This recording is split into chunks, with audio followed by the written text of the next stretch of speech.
Rien qu'en écoutant, vous serez transformés. Life Academy, votre incubateur chrétien. Bienvenue sur Life TV, la chaîne de la vie surabondante. Le message. Ta maison. Ta maison. Donc, si tu as une fille ici que tu m'entends, et qu'un gars vient te draguer, et pour aller sortir avec toi dans la maison de ses parents, tu ressembles au gars qui est stupide.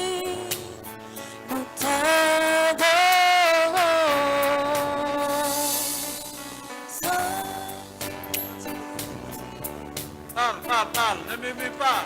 La Bible dit que ceux qui murmuraient sont restés au désert. Ils n'ont pas pu rentrer dans Canaan. Mais ceux qui parlent à Dieu, sont rentrés en possession du territoire par le Saint-Esprit. Mahoza. Adore-le, par le Saint-Esprit.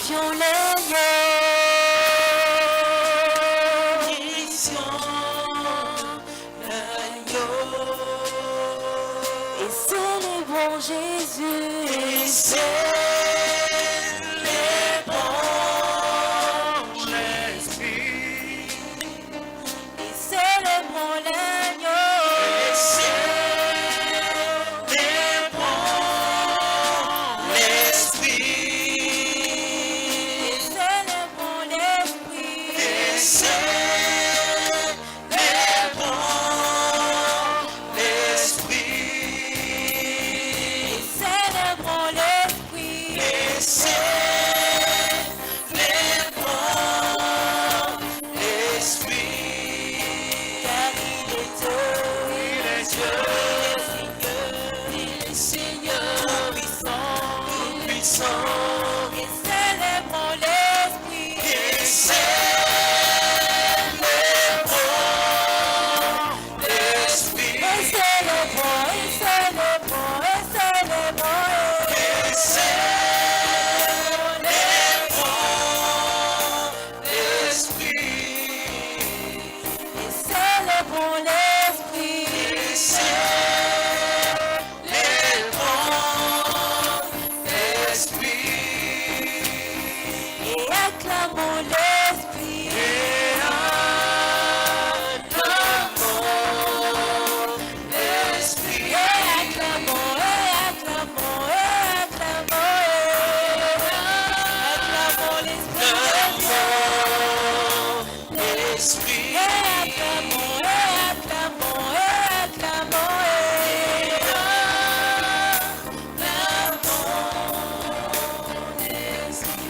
adorons, et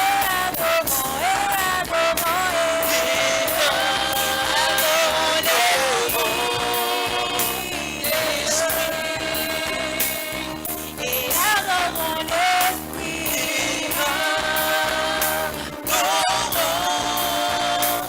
l'Esprit, et adorons l'Esprit, et adorons l'Esprit.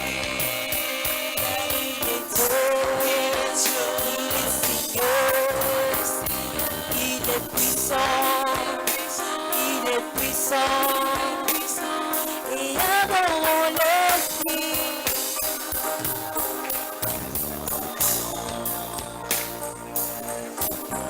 Et tu vas continuer à parler au Saint-Esprit, mais cette fois tu vas lui dire, je veux que tu me donnes une parole. L'homme de Dieu qui est passé tout à l'heure a dit, la bénédiction que l'Éternel donne est une bénédiction qui est d'abord parole. Alléluia. Il a relâché une parole. Et il a dit à l'homme, soyez fécond, soyez bénis, multipliez-vous, assujettissez la terre. Donc la bénédiction commence par une parole. Alléluia. La Bible dit que dans le livre de la Genèse, au premier chapitre, à partir du premier verset, Dieu créa le ciel et la terre. Mais à un moment donné, la terre était informe et vide. Et Dieu dit que la lumière soit et la lumière fut. Donc à chaque fois que Dieu doit intervenir, main de Dieu doit opérer. À chaque fois qu'une destinée doit être transformée, Dieu relâche une parole. Je veux que tu puisses prier et dire à Dieu, la parole qui manquait à ma vie jusqu'à aujourd'hui, la parole qui manquait à mon histoire jusqu'à à ce jour. La révélation qu'il te fallait pour être boosté. Donne-la moi aujourd'hui. Élève-la moi. Parle au Saint-Esprit. Parle au Saint-Esprit. Parle au Saint-Esprit. Je t'adore, je t'adore, je t'adore, Parle au Saint-Esprit. Parle au Saint-Esprit. je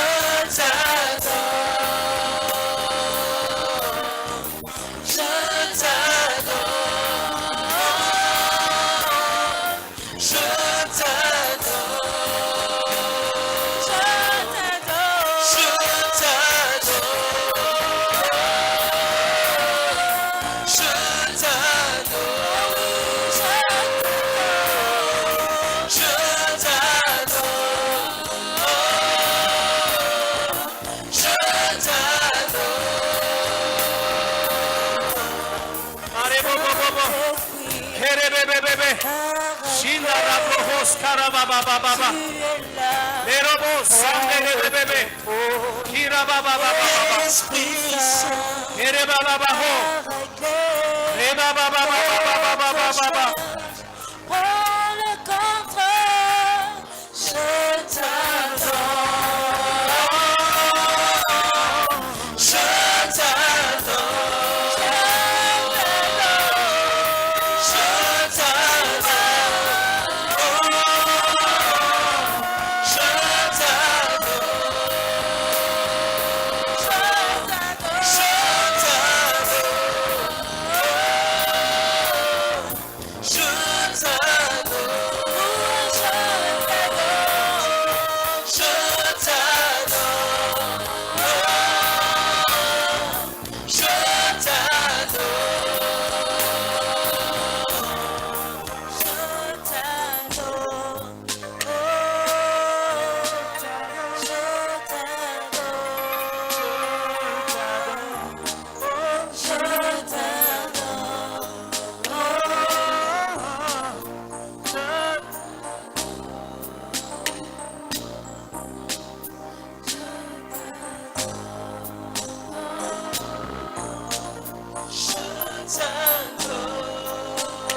Saint-Esprit, ce soir, je te dis merci pour ce moment. Merci pour la qualité de ta grâce. Merci pour l'excellence de ta grâce. Merci pour la profondeur dans la parole. Merci pour les destinées relâchées. Merci pour les vies transformées. Merci pour les géants suscités ce soir. Merci Seigneur pour des hommes de valeur, pour les leaders des nations, pour les leaders des générations. Merci pour les pères que tu engendres aujourd'hui, dans le puissant nom de Jésus. Avant que je ne naisse, la gloire était déjà à toi. Et ce soir, je te la donne totalement et entièrement. Que je sois oublié, que mon nom soit oublié après ce temps. Mais que toi, ton nom Jésus, reste imprimé sur les cœurs et les vies dans le nom de Jésus. Reçois l'honneur et la gloire ce soir. C'est au nom de Jésus que nous avons prié. Amen. Est-ce que quelqu'un peut pousser des cris de joie, acclamer Jésus? Alléluia. Alléluia. Je veux que tu salues 3 personnes à côté de toi. Dis-lui bonsoir, Excellence.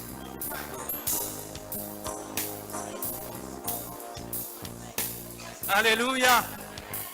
Salue 3 autres personnes. Dis-leur bonsoir, son éminence.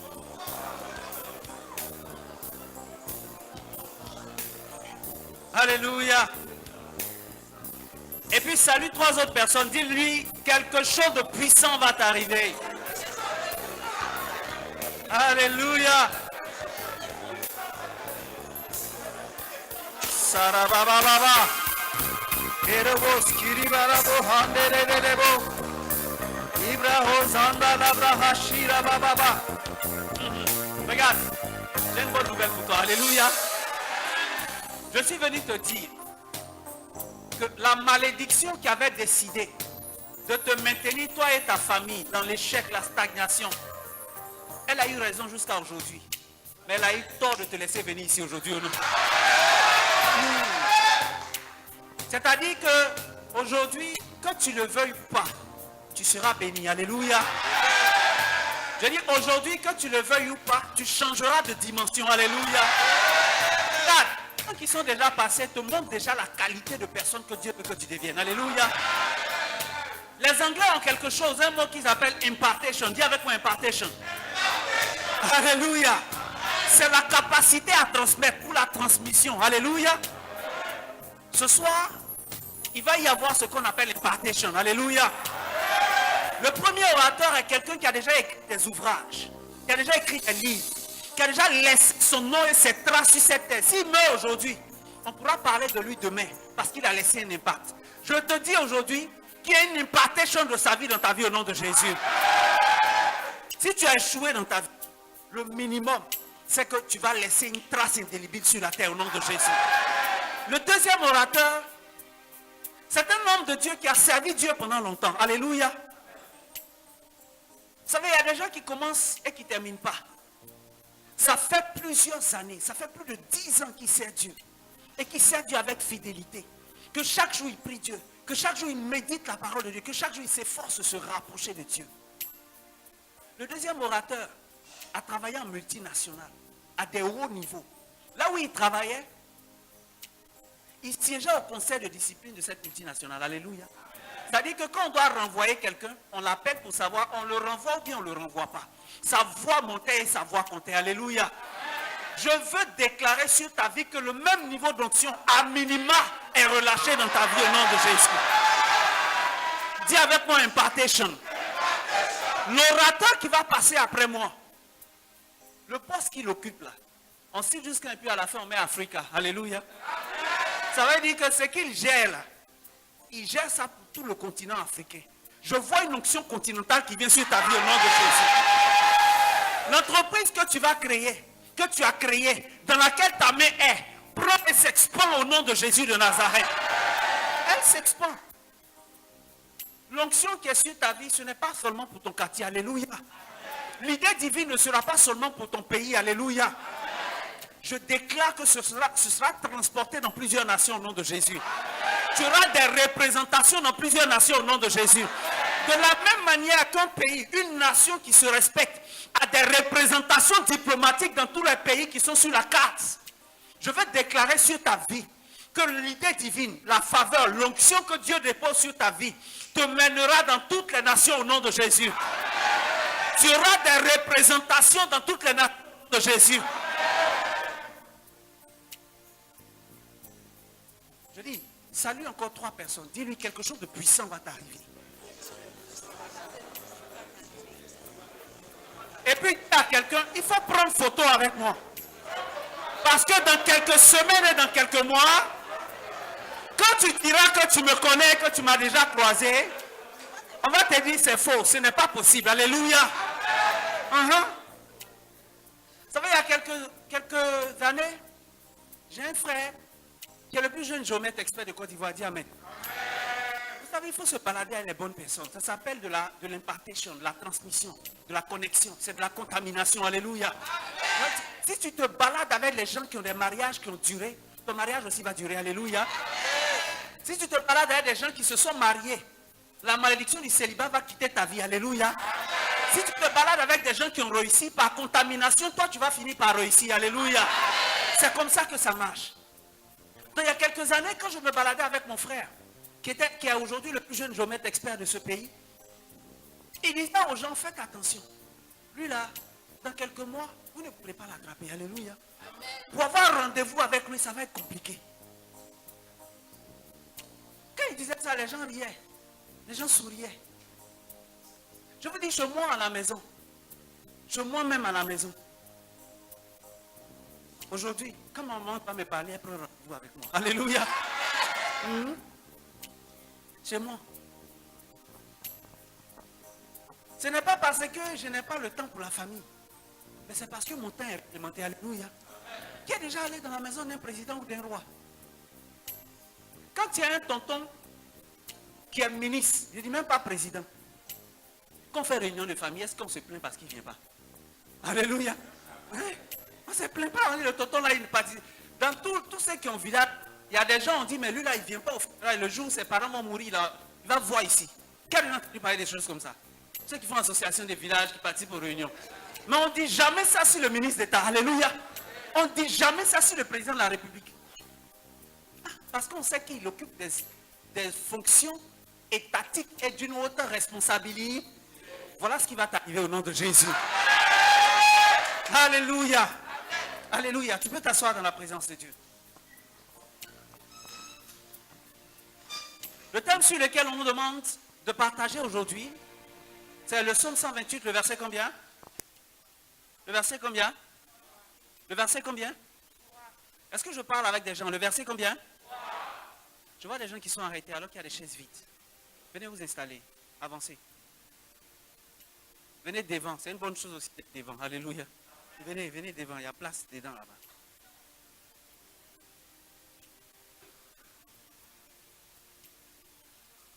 Donc, est-ce qu'il y a des vivants ici? Voilà. Donc, s'il y a des vivants ici, quand ils posent question, les vivants font quoi? Ils répondent. Alléluia. Si je déclare une parole qui te bénit, tu fais quoi? Amen. Alléluia. Voilà. Il n'y a pas de style ici. Vous avez vu que même moi ici, quoi? En paix des, je ne sais pas si on dit basket ou tennis, jean. Il y a un autre truc qu'on appelle ça école de royauté. Alléluia. L'école de royauté ouvre bientôt la porte. Là-bas, avant de venir, tu viens en costume. Amen. Alléluia. Là-bas, on ne fera pas les choses à 3000. Alléluia. On fait ça à la conférence des grandes entreprises, ce jour-ci. Alléluia. On va inviter des PDG, des DG. Ils vont venir te parler. Pour te dire comment on fait pour devenir comme nous. Ça, c'est l'école de la royauté. Là-bas, on sera en costume, tout ça. Là-bas, on transpire un peu, pas beaucoup. On ne crie pas beaucoup parce que c'est diplomatique. Alléluia. Mais ici, on est où ça? À l'école de la percée. Alléluia. On est ici parce qu'on a besoin de creuser pour percer. Alléluia. Donc ici, il n'y a pas à faire de dire je suis relax, choco. Dis à quelqu'un, libère-toi. Tourne-toi vers une autre personne, dis-lui, décoince-toi. Alléluia. Faut être libre. Je vous dis, aujourd'hui dans les sociétés, on ne cherche pas les vieux. Hein? Les vieux même on cherche. Alors dit, tu n'as pas envie d'aller te reposer un peu? Vous savez pourquoi? Parce qu'on a besoin de gens dégourdis. On a besoin de gens qui s'adaptent facilement. On a besoin de gens à qui on dit, j'ai besoin de faire ci. Et avant que tu aies fini de parler, la personne a fini d'exécuter. C'est ça. Fast. Vous voyez, même dans la téléphonie, vous voyez une affiche de Orange le matin, avant que la journée ne finisse. Si tu es en train d'empiéter sur le marché de MTN, avant que la journée ne finisse, ils vont faire sortir une créa qui est en train de contredire la créa de Orange. Vrai ou faux? Il n'y a pas à faire de dire que comment on appelle les gars qui font la créa? Infographe. Il n'y a pas à faire de dire qu'aujourd'hui est dimanche. Ou bien non, que ouais. Qui est sur Facebook? Le jour de Tabaski. Vous n'avez pas vu qu'un groupe comme NCA ou un truc a posté quelque chose pour dire joyeuse Tabaski. Pourtant, c'était un jour férié. Alléluia. Il y a eu quelqu'un qui a fait ça.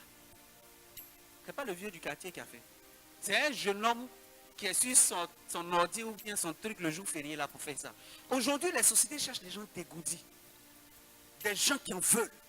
Des gens qui te disent, quand tu finis de dire, il a exécuté la minute d'après. Tu dis, passe une info là-bas. Il a fini de passer l'information. Il n'a pas le temps de transporter ça longtemps. Donc ici, on est à la PC. Dis à quelqu'un, ici, on est à la PC. Donc on est relax. Répète, donc on est relax. On est dégourdi. On est productif. Et on est réactif. Alléluia. Alléluia. On va lire ensemble la parole de Dieu. Psaume chapitre 28, 128, le verset 3. 1, 2, 3, go.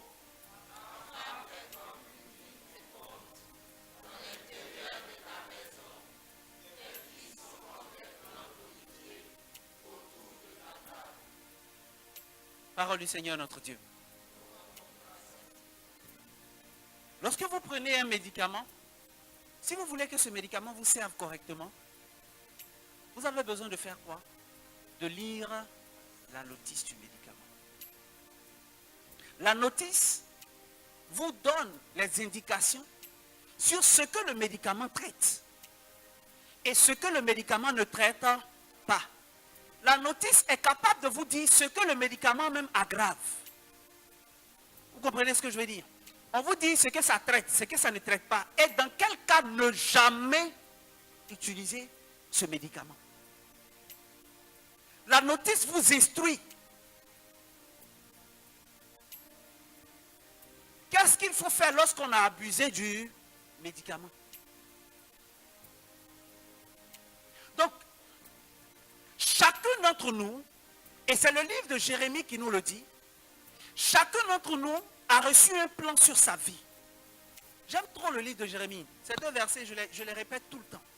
Jérémie chapitre 29, le verset 11 dit quoi? Moi, l'Éternel, je connais les projets que j'ai formulés sur vous.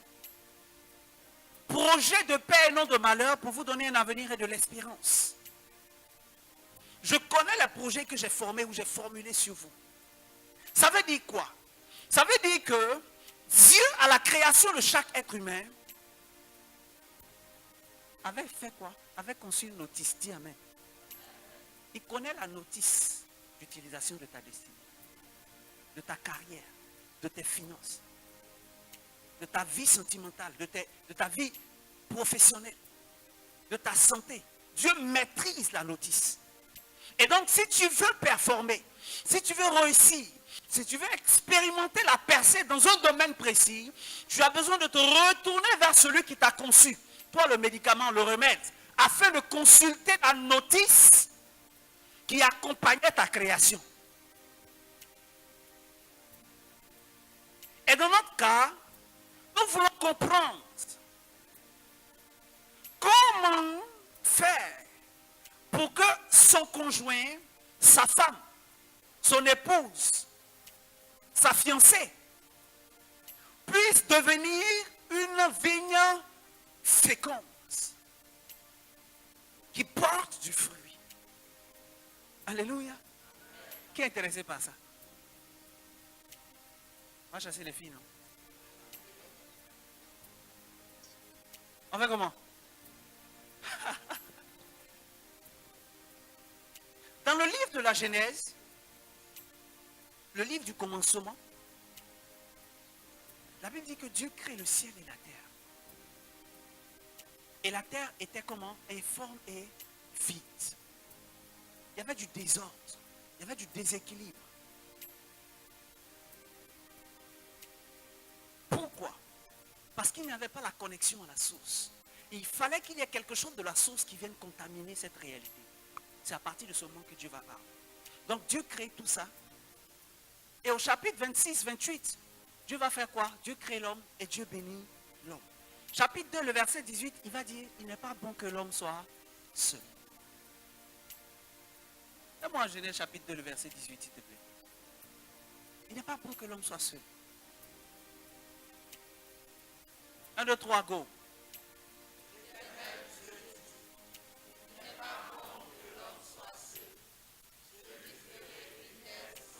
Parole du Seigneur notre Dieu. Il n'est pas bon que l'homme soit seul. Nous savons tous qu'il n'est pas bon. C'est une phrase comment? Négative. Alléluia. Eh bien, c'est la première phrase négative de la Bible. Si vous lisez la Bible dans Genèse chapitre 1, vous lisez.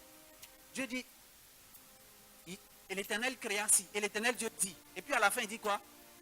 Il vit que ceci était bon. Il vit que cela était bon. Le gars fait la narration. Tout le chapitre 1 finit. Le deuxième chapitre commence. Il parle, il parle, il parle. La première fois qu'une phrase négative apparaît dans la Bible, c'est dans Genèse chapitre 2, le verset 18. il n'est pas bon que l'homme soit seul. Dieu manifeste une insatisfaction vis-à-vis de la création. Et je disais que la dernière fois que si on te dit dans la vie que toi là, tu as besoin d'aide, ça veut dire que tu es dans des problèmes. Alléluia. Oui. Tu es là comme ça et puis on te dit que tu as besoin d'aide. Tu n'as rien. Tu n'as rien fait. Et puis on vient dire que toi là, toi, la manière de te voir, il n'est pas bon que tu sois seul. Il faut que je te fasse ça une aide. Ça veut dire que tu es dans paix. Alléluia. Le vrai problème, c'est que tu dois savoir dans quel type de paix tu te retrouves. Encore faut-il que tu te rendes compte que tu es dans paix.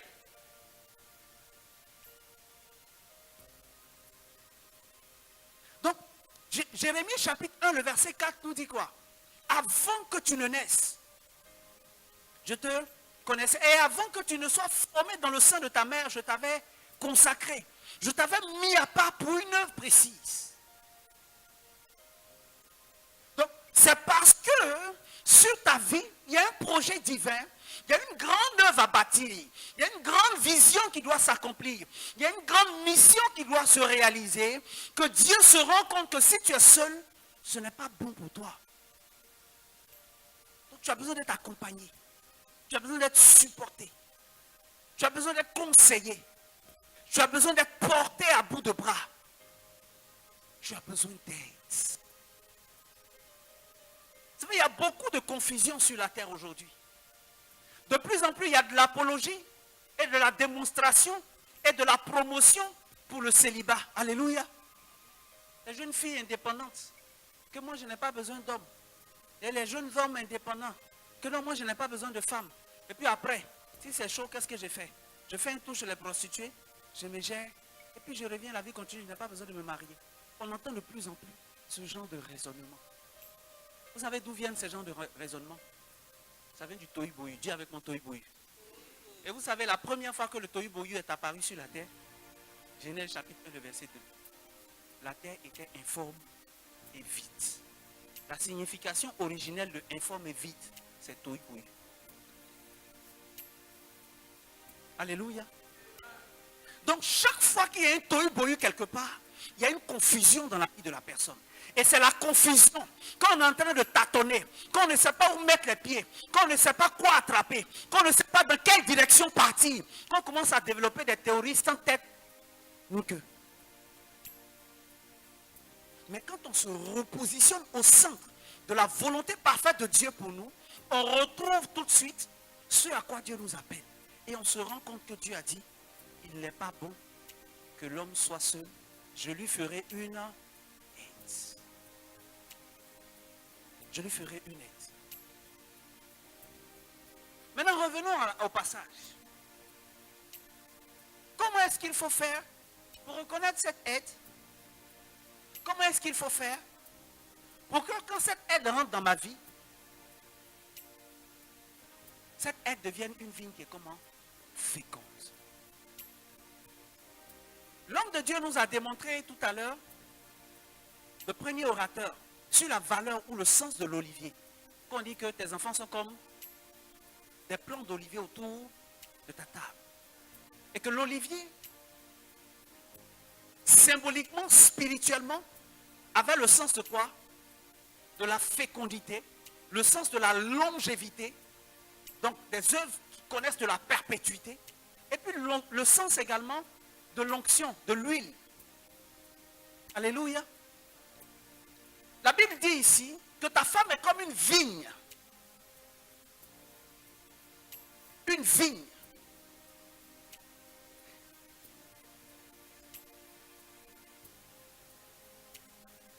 Alléluia. Il y a des gens qui aiment ça, vigne. Il y a des gens qui aiment ça, non? Alléluia. Qui aime ça? Alléluia. Que Dieu te bénisse. Et que Dieu te donne beaucoup de moyens pour acheter beaucoup de vignes. Alléluia. Et que Dieu te donne la capacité d'acheter des vignes sans que tu en sois consommateur au nom de Jésus. Alléluia. Vous voulez que je vous parle un peu? On peut se parler? On peut se partager les secrets. Bien. Proverbe 31. puis tu prends aussi Isaïe. Hein? Tu connais le passage d'Isaïe là, non? Chaud. On va revenir tout de suite. Mais tu allais vite, hein, mon fils. Reviens au verset 1. Verset 1 du proverbe 31. 1, 2, 3, go. Sentences par lesquelles. Stop. Là, les amis, nous sommes dans un palais. Alléluia. On n'est pas au marché d'Adjamé. Alléluia. Dis à quelqu'un, on n'est pas au marché d'Adjamé. Alléluia. Dis à quelqu'un, on n'est pas dans une PME. On est où ça? Au palais. La Bible dit que c'est parole de qui? Du roi le miel, qui est en train de faire quoi? Les sentences qu'il a reçues de qui? De sa mère. Donc on est dans un palais. La suite qui va venir concerne des gens qui vivent dans un palais ou qui veulent vivre demain dans un... Ça ne concerne pas ceux qui ont décidé de vivre à Djamé ou bien dans PME, de rester dans PME. Ici, ceux qui ont des PME vont devenir des multinationales au nom de Jésus. Voilà, ça c'est la catégorie, c'est le champ lexical, c'est le style des gens avec qui on marche ici. Donc ne te sens pas, si tu te sens frustré par la parole qui va suivre, excuse-nous, on ne voulait pas te frustrer. Comprends que tu n'es pas concerné par cette parole, car ta portion n'est pas dans les paroles. Alléluia. Donc c'était le verset 2. 1, 2, 3, go.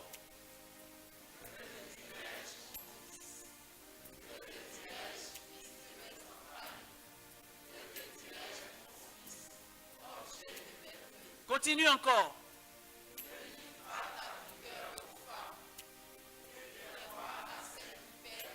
Verset 4. Ce n'est point au roi, Lemuel, ce n'est point au roi de boire de l'eau.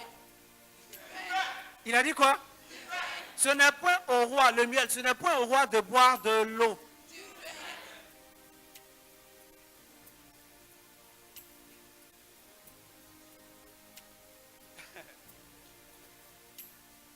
Est-ce qu'on se comprend jusque-là? Je dis que la parole là, elle concerne ceux qui vivent où ça? Au palais. Donc, le miel, ce n'est point au roi de faire quoi? De boire du... Ni au prince de faire quoi? Allons dans Isaïe, s'il te plaît.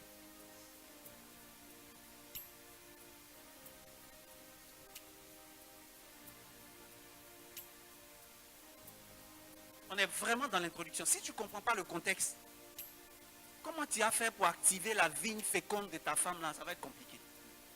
Alléluia. Ça va être compliqué. Il faut que tu comprennes tout. 1, 2, 3, go!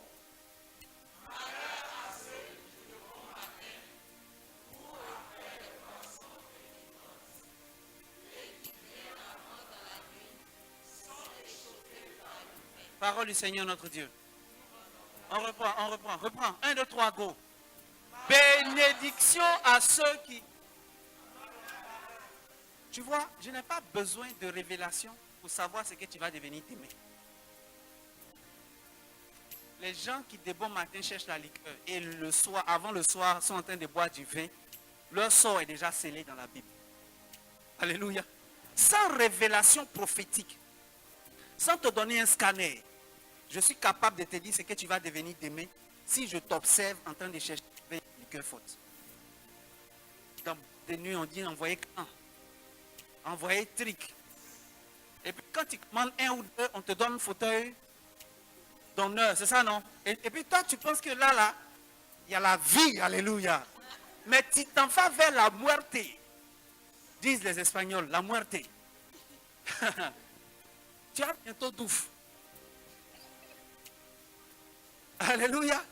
Reviens encore dans comment on appelle ça? Bon, tu vois. Il connaît, il a tellement... Isaïe 5, 22 dit quoi? 1, 2, 3, go.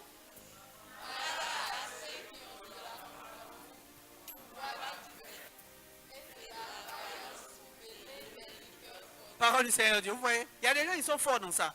Vous voyez des gens qui font compétition même. Ah, mais tu ne tiens pas. On a fini de faire 3 bouteilles là et tu es déjà KO. Ah, toi aussi. Je ne sais pas que tu étais faible comme ça. Alléluia. Et puis ils se font de la compétition. Tu es dans le malheur. Sans te rendre compte, toi-même, tu es dedans comme ça. Et puis tu dis que non, oui, comment j'ai pris, je ne comprends pas. J'ai pris même, ça ne marche pas. Tu es dans malheur comme ça, malheur. Ce n'est même pas ta maman ou ta grand-mère ou ton arrière-grand-mère qui t'a lancé cette malédiction. Ce blocage qui fait que tu n'avances pas là. Ça vient de qui? Ta bravoure. C'est fort. C'est bon. Ah, hier même quelqu'un me racontait une histoire comme ça. Ils se sont assis à deux, ils ont tapé 8 ou 9 bouteilles de vin. Et pendant que lui, il s'est levé, il s'est cherché au taxi, l'autre était serein, il lui a dit, comme tu ne tiens plus, je vais rejoindre un autre groupe, on va continuer. Alléluia. Il est serein. Il ne sait pas que même si son corps physique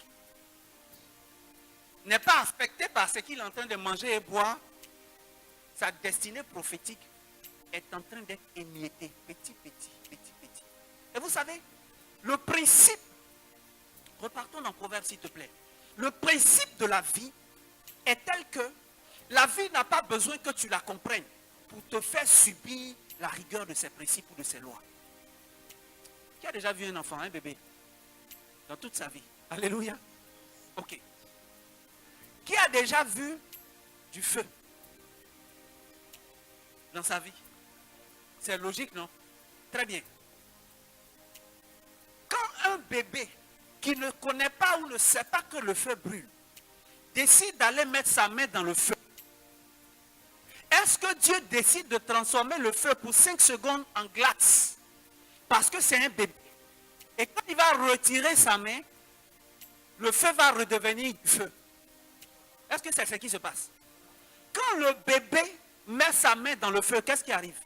Le feu le brûle. Ce n'est pas parce que tu n'avais jamais lu ces passages qu'on vient de lire que quand tu étais en train de faire, ça n'affectait pas ta destinée. Alléluia. Le feu était en train de consumer un peu. Le feu ne t'avait pas encore touché, c'est tout. Sinon, il y a une partie de ton habit et de ta destinée qui ont déjà été brûlés. Mais je suis venu ce soir pour t'en délivrer au nom de Jésus. Proverbe, la suite. Non, va au verset 4. Ça, on va revenir dessus, t'inquiète pas. 1, 2, 3, go.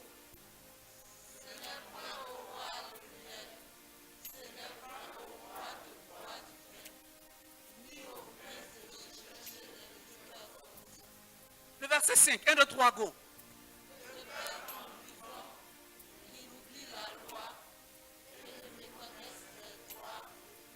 Le verset 6.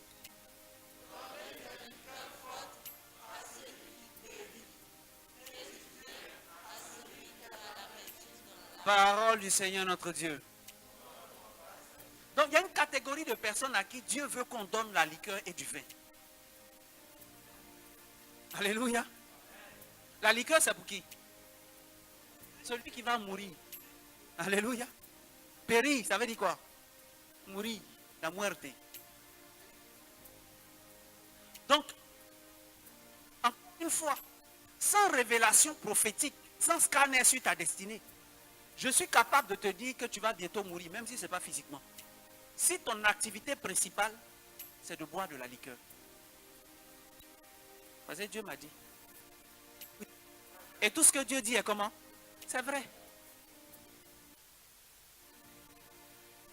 Et si tu as goumé et qu'on a cassé ton cou, tu peux être intéressé par le vin. Alléluia. Mais si tel n'est pas ton cas, sois-en délivré aujourd'hui au nom de Jésus. Donc vous voyez, les standards de la jeunesse, les standards du leadership, les standards de la vie doivent être revus parce que Dieu, le concepteur de la création, c'est lui qui en a la notice. Et c'est lui qui dit comment est-ce qu'il faut vivre sur la terre si on veut demeurer et régner dans les palais. Donc le Superman, ce n'est pas celui qui va de boîte de nuit en boîte de nuit et venir dire les guys. Non, c'était trop chaud, on a bu champagne hier. Avant-hier, on a bu ça. Et non, ce matin, c'était comme si il est dans les meilleurs coins. Non, ce n'est pas ça le Superman. Ce gars-là, c'est la muerte qui le guette. Mais le vrai homme, Non, je n'ai pas dit le gars. Je n'ai pas dit le garçon. Le vrai homme. Il connaît les principes de Dieu. Et il a la capacité de les appliquer. Vous avez, qui connaît un enfant? Qui connaît un enfant? Un gars de 1 an, 2 ans. Qui en a déjà vu? Alléluia. En général, quand il a envie de pisser, quand il ne sait pas parler, il fait quoi? Il pisse sur lui. Là où ça l'a trouvé. Quand il a envie de faire popo, il fait quoi? Direct. Et même quand il a faim, un coup, l'enfant est en train de jouer, un coup, il commence à pleurer. Mais il y a quoi? Il a faim. Là où ça l'a trouvé, il y a un nouveau match qui commence. Alléluia. Mais quand on est un homme, on ne réagit pas comme ça. Donc ne viens pas nous dire que tu sais c'est compliqué d'arrêter tout ça. Un homme, un vrai, un garçon, il est capable de se mettre à la hauteur.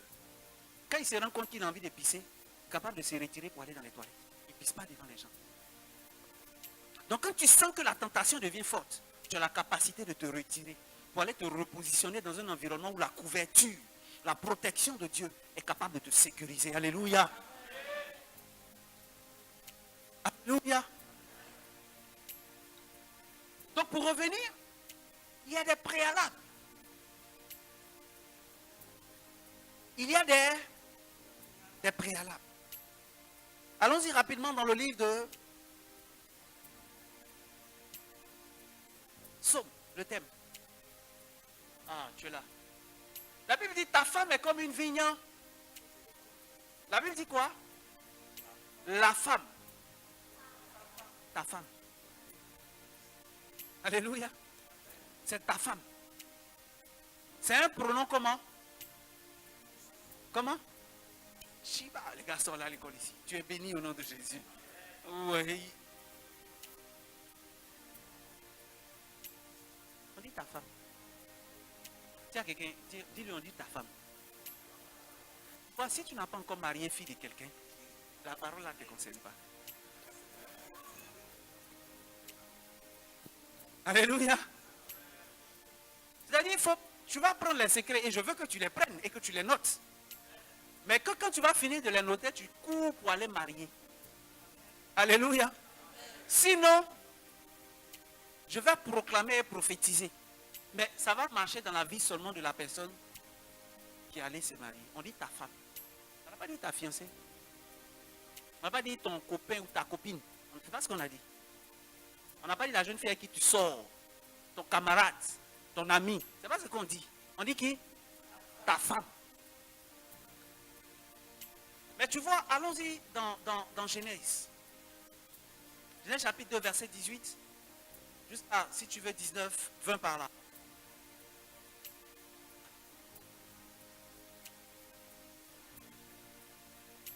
Un, deux, trois, go.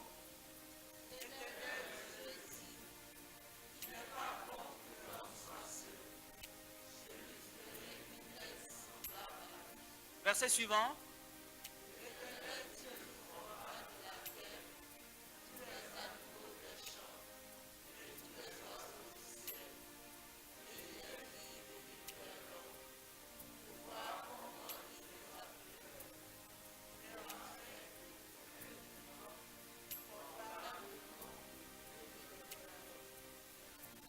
Suivant.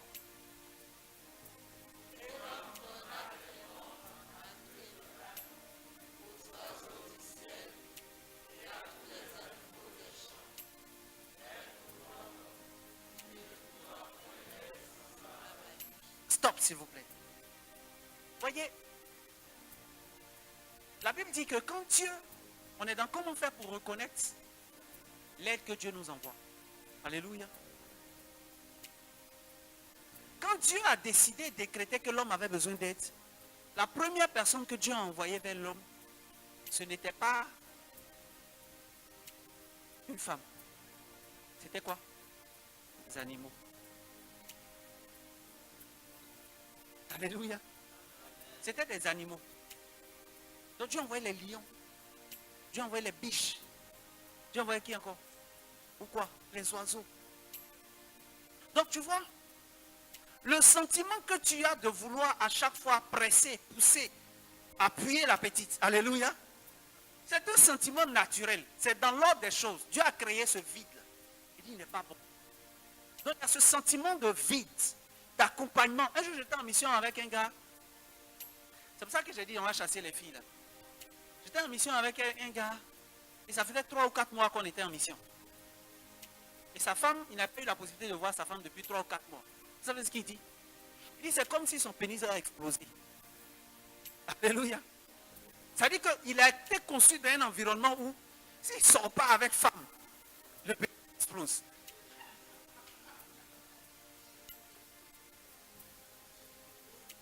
Alléluia. Mais vous savez pourquoi je vous raconte ça? C'est lorsque, quand Dieu a envoyé les aides, là, si ce que tu as choisi comme aide, c'est animal, c'est le comportement d'animal qui va commencer à se manifester en toi. Alléluia. Tu sautes tout ce qui bouge. Tu vois, vous voyez un animal, c'est comme le bébé. Il pisse. Mouton. Qui a déjà vu mouton? Mouton. Qu'est-ce qu'il fait? Il a vu de pisser, il fait quoi? Même s'il est au milieu de la route, il pisse en même temps. Ah! Il est avec moi. Donc, mouton. La Bible dit, il envoya quoi? Bétail. Bétail, ça est où? Ça vit à la maison, mais ça mange où? Au champ. Herbe. Oiseaux, ils sont en l'air. Il y a quoi? Animaux des champs, là mais il précise. Donc vous voyez, il y a des types d'animosité qui se manifestent, qui font que... Hey, récemment, je parlais avec une jeune fille de la sanctification. Et non, vraiment... Moi, comme je pensais que c'était l'homme qui ne voulait pas vivre la sanctification. Alléluia. Donc je lui dis, mais non, qu'est-ce qu'il veut, tout ça. Elle dit, non, non, non. C'est pas lui-même qui ne veut pas. Alléluia. C'est moi-même là-même, je ne sens pas que... Enfin, je ne sais pas pourquoi je devrais arrêter, je ne sens pas le besoin d'arrêter. Alléluia. Ça, c'est bétail qui est à côté du gars. Mais lui, il ne s'est même pas encore rendu compte. Bétail. Vous voyez, il y a des gens comme ça. Donc, si tu veux reconnaître ton âme sœur, l'aide, il dit, je lui ferai quoi? Une aide. Il n'a pas dit, je vais lui envoyer quelqu'un qui va l'enfoncer. Je vais lui envoyer quelqu'un qui va le tirer vers le bas. Allons-y dans Proverbe chapitre 7, s'il te plaît. C'est pas ce qu'il dit. Il dit, je lui ferai une aide. Donc, quelqu'un qui va le soutenir. Vous voyez, lorsque vous avez besoin de porter une masse, de porter un poids, vous avez besoin de quelqu'un qui a de la force. Vous avez besoin de quelqu'un qui ne va pas juste s'arrêter à côté de vous pour vous regarder. Vous avez plutôt besoin de quelqu'un qui a la capacité de porter le poids là où vous n'arrivez pas à l'emmener. Vous avez besoin de quelqu'un qui est capable de vous pousser là où vous n'y arrivez pas. Donc, vous pouvez avoir des problèmes de chasteté. Vous pouvez avoir des envies. Vous pouvez avoir la chair ou le corps qui se manifeste d'une certaine manière. Et je dis toujours aux gens que le fait que tu aies des envies, c'est la preuve que toi-même tu es en vie. Alléluia. Donc ce n'est pas un problème d'avoir des envies. Ce n'est pas un problème d'avoir des pulsions. C'est la preuve que tu n'es pas encore un cadavre. Alléluia. Mais ta capacité à pouvoir gérer tes envies est ce qui fait maintenant la différence entre toi et le bétail. Donc lorsque tu es en train de chercher ton aide, la personne qui va t'accompagner, il faut que tu saches discerner et comprendre les signes qui font qu'une femme est femme ou bien elle n'est pas femme. 1, 2, 3, go.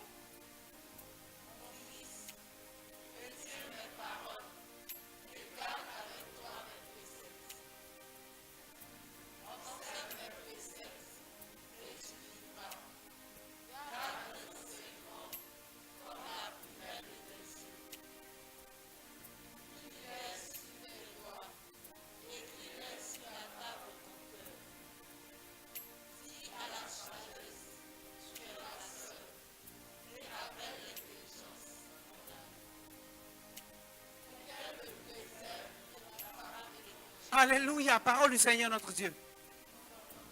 C'est-à-dire que toute l'introduction que Salomon est en train de faire, il a commencé à parler son gros français sur la sagesse. Il dit à la sagesse quoi? Tu es ma soeur. Le but c'était de dire quoi? Afin que elle fasse quoi? De la femme étrangère. La suite. De l'étranger qui emploie des paroles doucereuses. C'est pas grave. On n'a qu'à faire un peu. Dans tous les cas, qui sait? Personne n'essaie. On va faire un peu encore. La prochaine fois, c'est la dernière fois. On va faire. Des paroles comment? Doucereuses. Bon, il y en a même, c'est même pas la femme qui dit ça. Eux-mêmes là même, ils se font des paroles doucereuses. C'est-à-dire, c'est eux-mêmes qui sont le bétail à la place. C'est eux-mêmes. Animaux des champs. Vous voyez? Les animaux des champs, c'est comme lion et puis quoi encore? Panthère. Vous voyez, il y a des réactions bizarres. Ils rugissent. Ils crient. Ils mangent la chair. Vous voyez? Ou bien les ailes. Ça ne passait pas avec l'homme. Mais donc vous êtes des fois dans certaines relations, vous avez l'impression d'être mangé, d'être bouffé. Vous avez l'impression que ça rugit à un moment donné, ça crie. Ça. Souvenez-vous de ce passage. Alléluia. Dieu envoya quoi? Les animaux des champs, les bétails, les oiseaux du ciel. Il y en a qui s'envolent. Souvent, vous êtes ensemble, mais ils disent que vous n'êtes pas, elles disent que vous n'êtes pas au même niveau. Alléluia. S'envolement. Mais la Bible dit qu'il faut avoir la sagesse pour reconnaître. Afin que la sagesse fasse quoi? Nous préserve de la femme. Pourquoi il l'appelle étrangère? Elle est étrangère parce qu'elle n'est pas mon aide de destinée. Elle est étrangère parce qu'elle n'est pas la personne qui correspond. Vous voyez, le terme qui est utilisé pour être semblable, le mot grec qui a été utilisé, c'est un même mot qui veut dire être correspondante. Ça veut dire quoi? Ça veut dire que l'aide dont j'ai besoin est une aide qui doit matcher, qui doit coller avec l'appel, la destinée, la vision, la mission que Dieu a fait reposer sur moi. Je ne prends pas n'importe qui. Donc le critère de choix, ce n'est pas le critère du teint. Alléluia. Alléluia. Et il y a des gens qui cherchent femme claire. Claire. Il y en a qui disent femme claire, c'est clair. Il y en a qui cherchent forme. Et maintenant, il y a tout maintenant pour développer forme. Il y en a qui disent que moi, vraiment quand c'est comme ça, c'est pas. Il y en a quand je vois ça, ça peut me tuer. Tu vas mourir.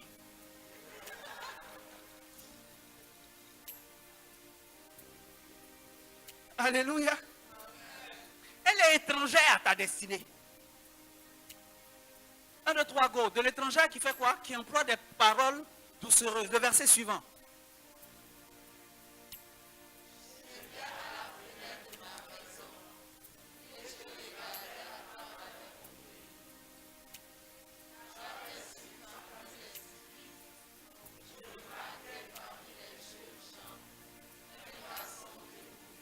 Parole du Seigneur notre Dieu. Vous voyez les gens qui s'associent avec les animaux des champs, les oiseaux du ciel, le bétail. Vous savez comment la Bible les qualifie? Stupides. En fait, tu crois que tu es intelligent. Ah, la petite là, je l'ai appuyée hier. Elle faisait le malin depuis plusieurs mois là. Je l'ai eu finalement. Tu me dis que tu es comment? Non, il n'a pas bien entendu. Touche ton voisin, dis-lui. Alléluia. Non, on n'a pas dit. Enfin, est-ce que tu es stupide? Pas vrai. Si tu n'es pas concerné par la parole, ce que le voisin dit là ne peut pas t'affecter. Alléluia. On a dit non, mais pourquoi tu m'insultes, frère? Non, on ne t'a pas insulté. Dis à quelqu'un, jusque-là, je n'étais pas encore insulté. Là, on parlait du stupide. On parlait du stupide. On ne parlait pas de toi. Alléluia. Stupide. Tu peux avoir voiture. Tu peux être cadre dans l'entreprise. Tu peux être manager. Tu peux être chef d'entreprise. Tu peux être tout ça. Mais si tu ne comprends pas ce principe et que tu fonctionnes comme un animal, la Bible dit que toi, là, tu es stupide. Si tu n'es pas capable de discerner, le gars dit que j'étais à ma fenêtre et puis j'ai regardé. Et j'ai vu parmi qui? Les jeunes gens. Et il y a des gens qui sont venus ici, Superman. Mais quand le gars était à sa fenêtre, il fait partie des gens qu'il a vus. Et puis il est venu à Superman. Mais tu es délivré aujourd'hui au nom de Jésus. C'est pourquoi je dis, tu as eu tort de venir ici aujourd'hui. Parce qu'on va délivrer ton minds. Alléluia. Tu as peut-être fonctionné dans un environnement où on a appris que c'est comme ça, un homme c'est comme ça. Un homme doit être comme ci. Il doit être un coureur de jupons. Aïe, Comment toi-même, quand tu vas prendre le dictionnaire, coureur de jupon, est-ce que ça a un sens? Coureur de jupon. C'est-à-dire que toi, les gens courent debout. Alléluia. Jupon qui est en bas. Toi, tu cours pour poursuivre ça. Et puis, parce que il y a des gens, ils voient ton enfant qui est joli, un petit joli garçon, il dit, ah, lui là, il est beau, il va être un coureur de jupon. Tu as vaincu. Non, il ne sera pas coureur de jupon. Il a d'autres choses à courir, à récupérer. Paul dit quoi? Il dit, j'ai couru le bon, j'ai vaincu, j'ai combattu le bon combat. Je cours jusqu'à la fin. C'est ça. Voilà les types de courses qu'il faut faire. Coureur de jupon. Jupon. C'est même pas athlétisme, jupon. Et tu penses que tu as réussi comme ça? À cause des 100 000, 200 000, on te donne chaque fin de mois. Tu sais ici, tu donnes là, tu viens ici, tu donnes ici. Il y a un jeune homme talentueux que je connais personnellement. Super intelligent. Un talent. Dans toutes les entreprises où il est passé, il a été identifié comme un talent. Brillant, travaillant en multinational. Dans sa jeunesse là, il dit non, que lui il veut rester chaste, tout. Et un jour, il a oublié que la mauvaise compagnie corrompt les bonnes mœurs. Il va aller s'associer, il va aller se balader avec un gars qui dit oh, tu es trop sérieux, tout le temps ceci. Viens aujourd'hui, on va aller prendre une bière. Ils vont prendre la bière jusqu'à un moment donné, ils vont le convaincre. Mais toi-même, là, toujours, tu es sérieux. Aujourd'hui, là, il faut que vraiment, on va te trouver une petite et tout ça. Les gars vont réussir à le convaincre. Alléluia. Ils l'ont convaincu. Il va aller sortir avec la petite. Quelques mois après, il tombe un peu malade, il est fébrile. Il va partir pour faire des tests. Et on va lui détecter le VIH. La seule fois dans sa vie où il a été stupide, ça lui a été coûteux pour le reste de sa destinée. Bétail. Donc quand tu veux être un superman, tu fais attention avec le type de personne avec qui tu marches. Déjà, même si tu marches avec une fille qui doit croiser ses cuisses, mais au contraire c'est elle qui ouvre pour toi, on n'est pas marié, mais c'est pas grave, on n'a qu'à faire un pays. C'est que là, tu as en face de toi animaux des champs. Tu prends tes deux pieds, tu cours, tu fuis. On ne marie pas femme comme ça. Le jour où tu es malade et que tu ne peux pas lui faire l'amour, il va faire quoi? Quand vous allez vous marier. Toi, garçon qui ne peut pas tenir, le jour où ta femme, est-ce que vous savez que quand une femme accouche, elle a entre 3 et 6 mois pour ne pas avoir d'activité sexuelle normale? Tu fais comment? Toi là va exploser aussi.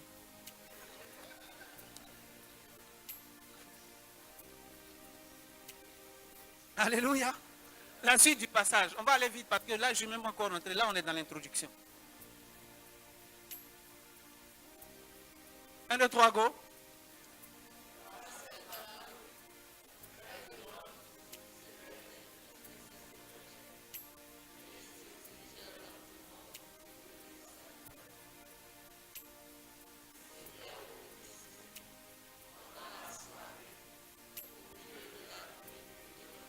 Parole du Seigneur notre Dieu. Ce verset, on va s'arrêter là. Tu vas repartir dans Genèse. C'est très important parce que on est très bon souvent quand on est dans les bonnes périodes ou les bonnes saisons de notre vie. Quand tout marche bien, quand tout va bien et tout. Mais les moments où les hommes sont le plus vulnérables dans leur destinée, c'est au crépuscule. C'est quand tout est noir. C'est quand rien ne marche. Alléluia. Donc, cette parole, tu dois toujours t'en souvenir. Même quand ça ne va pas, quand tu es brisé, quand tout le monde te rejette. Et puis il y a une jeune fille qui vient qui te sourit. Hey, vraiment, laisse tomber. C'est parce que les gens ne connaissent pas que tu es bien. Donc, il n'y a pas de problème. Viens, je vais te gérer, je vais te consoler. Souviens-toi de cette parole. Que même dans le noir, même dans tes moments de bassesse, si tu fais ça, tu auras été un stupide. Tu dis avec moi stupide. Mais pourquoi tu prononces ça bien? Stupide.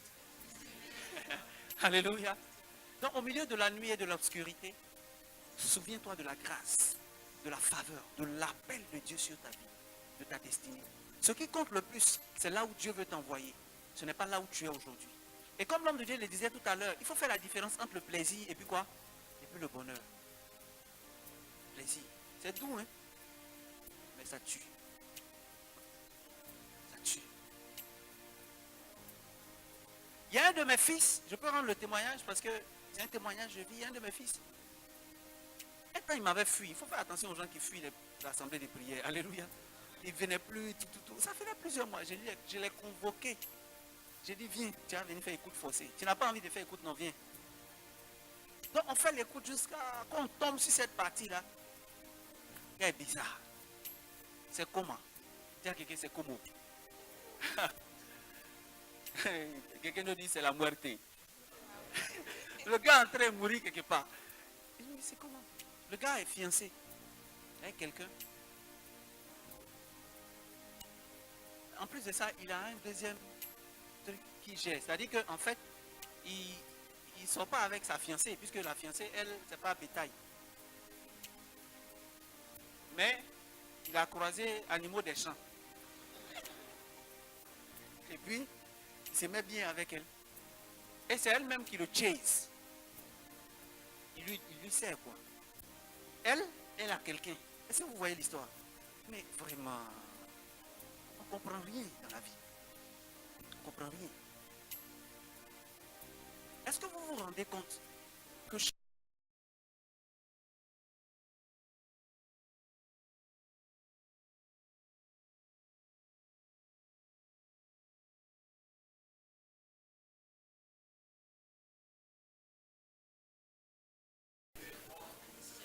donc vous voyez, je vais vous expliquer un peu. Un homme, c'est quoi? Mais on va faire par analogie. Si vous entrez dans une maison et que vous trouvez un enfant, vous pouvez trouver des enfants qui disent, je veux un jouet. Je veux par exemple une tablette. Vous lui donnez la tablette et puis il se rend compte qu'il y a l'autre qui est monté sur le vélo. Il laisse tomber la tablette et puis ça en fait quoi? Il se rend, ce vélo-là, il veut parce qu'il a vu son camarade en train de jouer au vélo. Et puis après, il se rend compte qu'il y a une balle que quelqu'un a shootée qui passe. Il laisse tomber le vélo et puis il court derrière la balle. Et pendant ce temps, il y a son frère ou sa soeur qui est en train de regarder la télé. Il y a un dessin animé. Il laisse tomber la balle et puis il vient maintenant s'asseoir devant la... Ça, c'est comme ça qu'un enfant se comporte. Mais la Bible n'a pas dit que c'est l'homme, c'est l'enfant qui quitte son père et sa mère pour se marier. C'est qui? C'est l'homme. L'homme est quelqu'un qui a la capacité de prendre une décision. Hein? Il ne tire pas sur tout ce qui bouge. Alléluia. J'aime trop cette phrase-là. Il y a des gens qui disent, ils tirent sur tout ce qui bouge. Et ce qui ne bouge pas, qu'est-ce qu'ils font?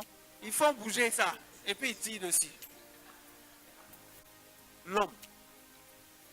Donc l'homme a ce qu'on appelle de la consistance. Un homme a de la persistance. Un homme a de l'intégrité. Un Superman est quelqu'un qui sait ce qu'il veut.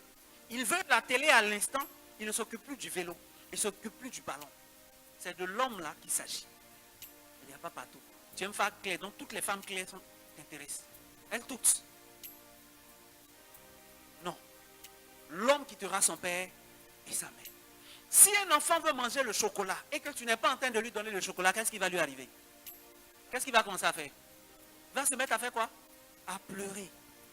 Il va crier. Il va shooter des choses. Il va jeter des choses. Ce n'est pas un enfant qui quittera son père et sa mère pour se marier. C'est qui? Un homme. Donc le type de gars qui dit, si tu ne décroises pas les pieds, je suis fâché. Il commence à pleurer. Je t'envoie des SMS ici fâché. S'il faut même, je vais jeter ci, je vais frapper ça. Tant que tu as un bon discernement, tu te rends compte qu'à l'instant précis, tu as en face de toi un enfant. Ce n'est pas un Superman, ce n'est pas un homme. Alléluia. Si tu es ici et que tu te retrouves dans cet environnement, tu te fâches pour rien, tu pleures pour rien. Il y a des enfants qui pleurent. Tu leur demandes, mais il y a quoi? Il y a quoi? Mais il n'y a rien. Alléluia. Ils sont fâchés pour rien. Ils crient pour rien. Ils tapent leur frère pour peu. Et il y a des filles qui sont dans des couples comme ça. On te gifle, on te shoot, on te boxe. Et tu es là. Tu n'es pas encore marié, hein? Mais tu es là. L'amour, l'amour. C'est l'amour.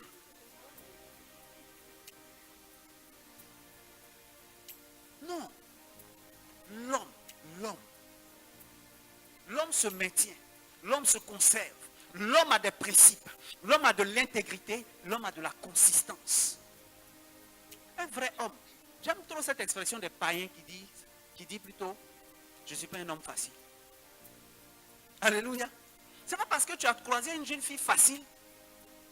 Ah, elle est facile. Oh. Elle est comme si. Oh. Elle s'est étonnée à moi. Oh. Ah, on dit la balle, la passe. On dit il n'y a pas hors-jeu quand la balle vient de l'adversaire. Donc moi je la gère. Et puis après tu prends pour rire. Et puis tu penses que tu es un homme. Bétail, animaux des champs, et puis stupidité. Les trois là réunis, c'est ta portion. Mais je ne parle pas de toi au nom de Jésus. Alléluia. Est-ce que je suis en train de parler à quelqu'un aujourd'hui? Donc ça c'est la deuxième condition. C'est quoi? Le deuxième préalable, c'est qu'il faut être quoi? Il faut être un homme. Alléluia. Maintenant le troisième préalable. Prenez-moi s'il vous plaît le Psaume chapitre 1.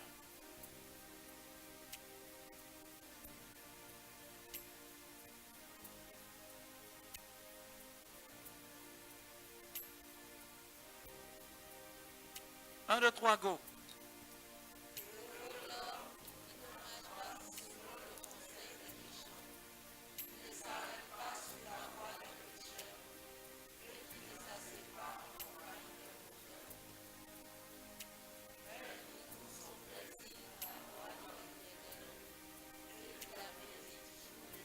Parole du Seigneur notre Dieu. Donc vous voyez le premier verset, il dit quoi? Heureux l'homme. En fait, le même mot qui dit heureux l'homme, c'est le même mot qui dit c'est ainsi qu'est béni l'homme. Le terme heureux, ce n'est qu'une traduction. Le terme béni, ce n'est qu'une traduction. Mais le mot étymologique qui est utilisé peut se traduire par béni, heureux, comblé, ayant le bonheur.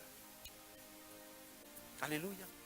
Donc quand un homme, un Superman veut être béni, il a un chemin. Il y a des choses qu'il évite. Il y a des choses qu'il laisse tomber. Il y a des choix qu'il fait pour sa vie.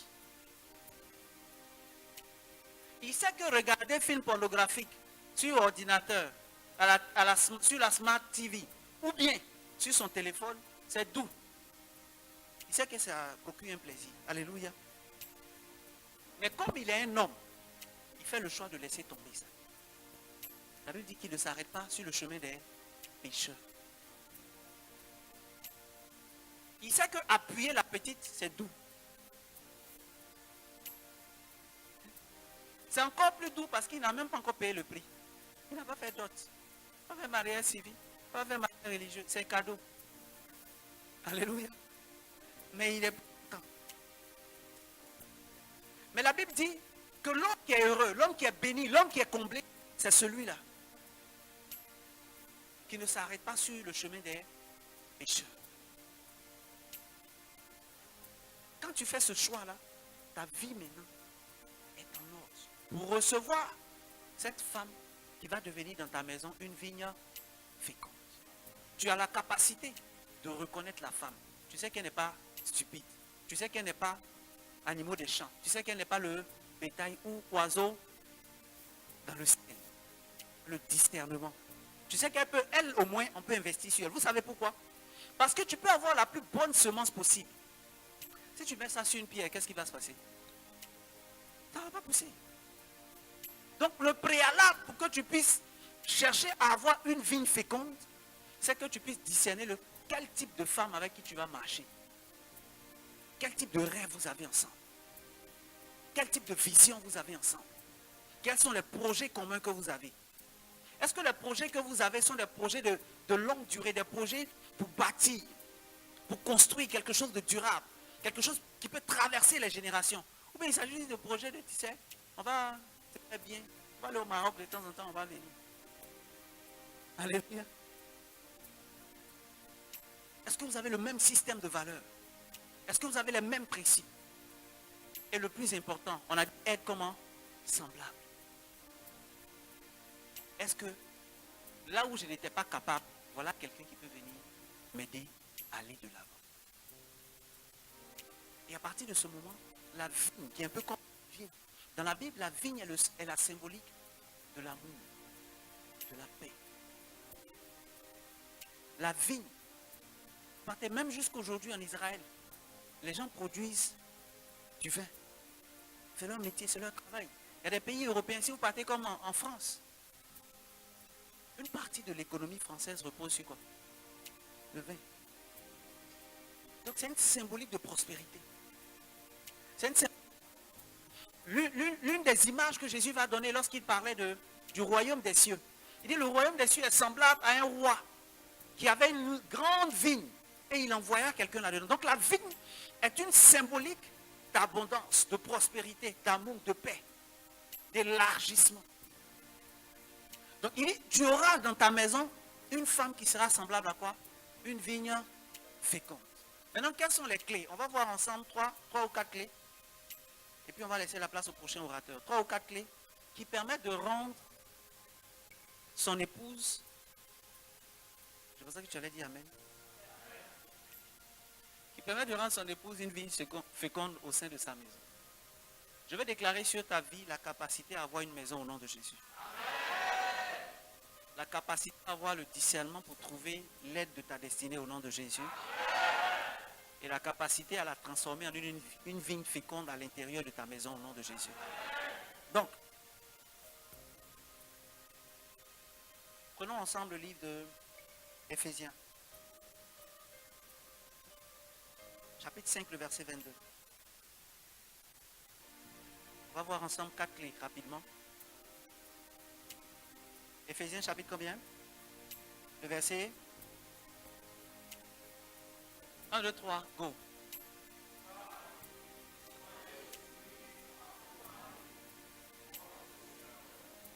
Parole du Seigneur notre Dieu. La parole dit quoi? Femmes, soyez soumises à tous les hommes. À qui? Non, arrêtez d'être dans les assemblées où vous voulez que toutes les femmes vous soient soumises. Alléluia. Bibliquement parlant, il y a une personne à qui la femme doit être soumise. C'est à qui? Pas quelqu'un d'autre. C'est pour ça qu'elle peut être PDG. Alléluia. Elle peut être DG. Elle vient dire, mais c'est une femme et puis elle parle comme ça. Frère, c'est à la maison qu'elle n'a pas le droit de faire ça. Elle peut faire ça partout. Il y a une seule personne sur qui elle n'a pas le droit de faire ça. C'est son mari. Mais la Bible dit, soyez quoi? Soumise. Il y a d'autres versions où on dit, soyez obéissantes et tout. Mais en réalité, le terme originel qui a été utilisé est plus proche dans sa traduction de soyez soumise. Pourquoi? Parce qu'en fait, dans la notion de soumission, il y a la notion de quoi? De mission. Donc, une femme est censée être sous la mission.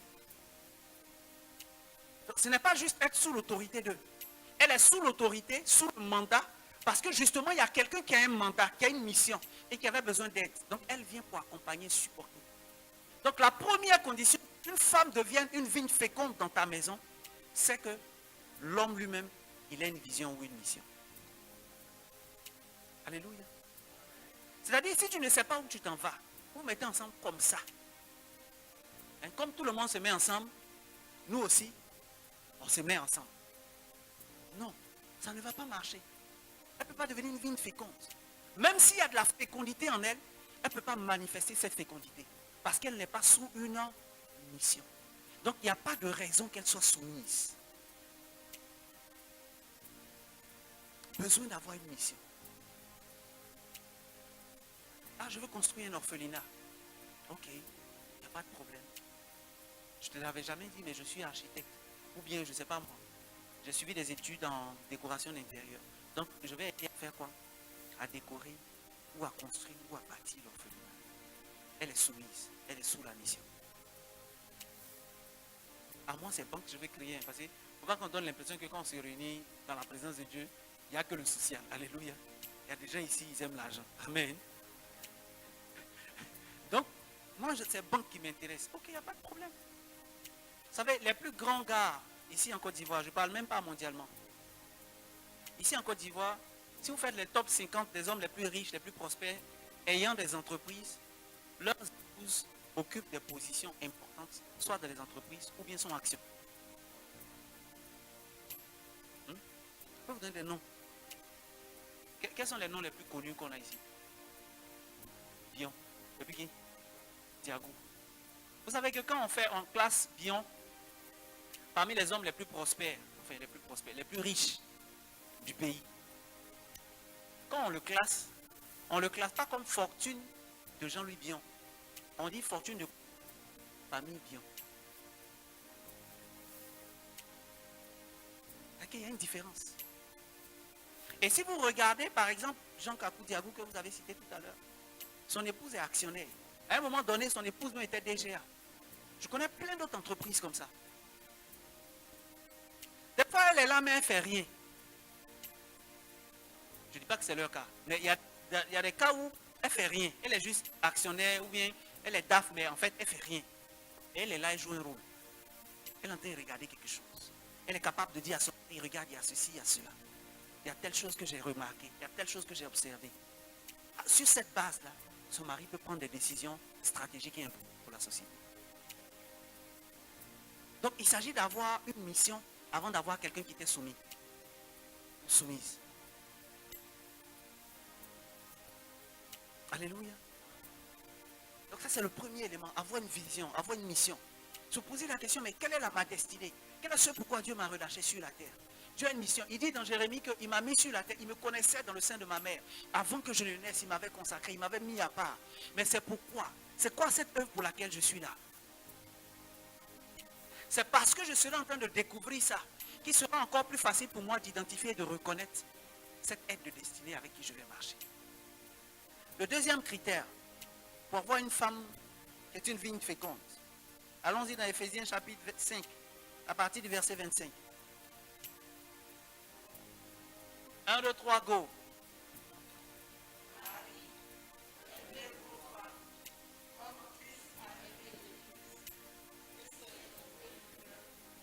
On continue.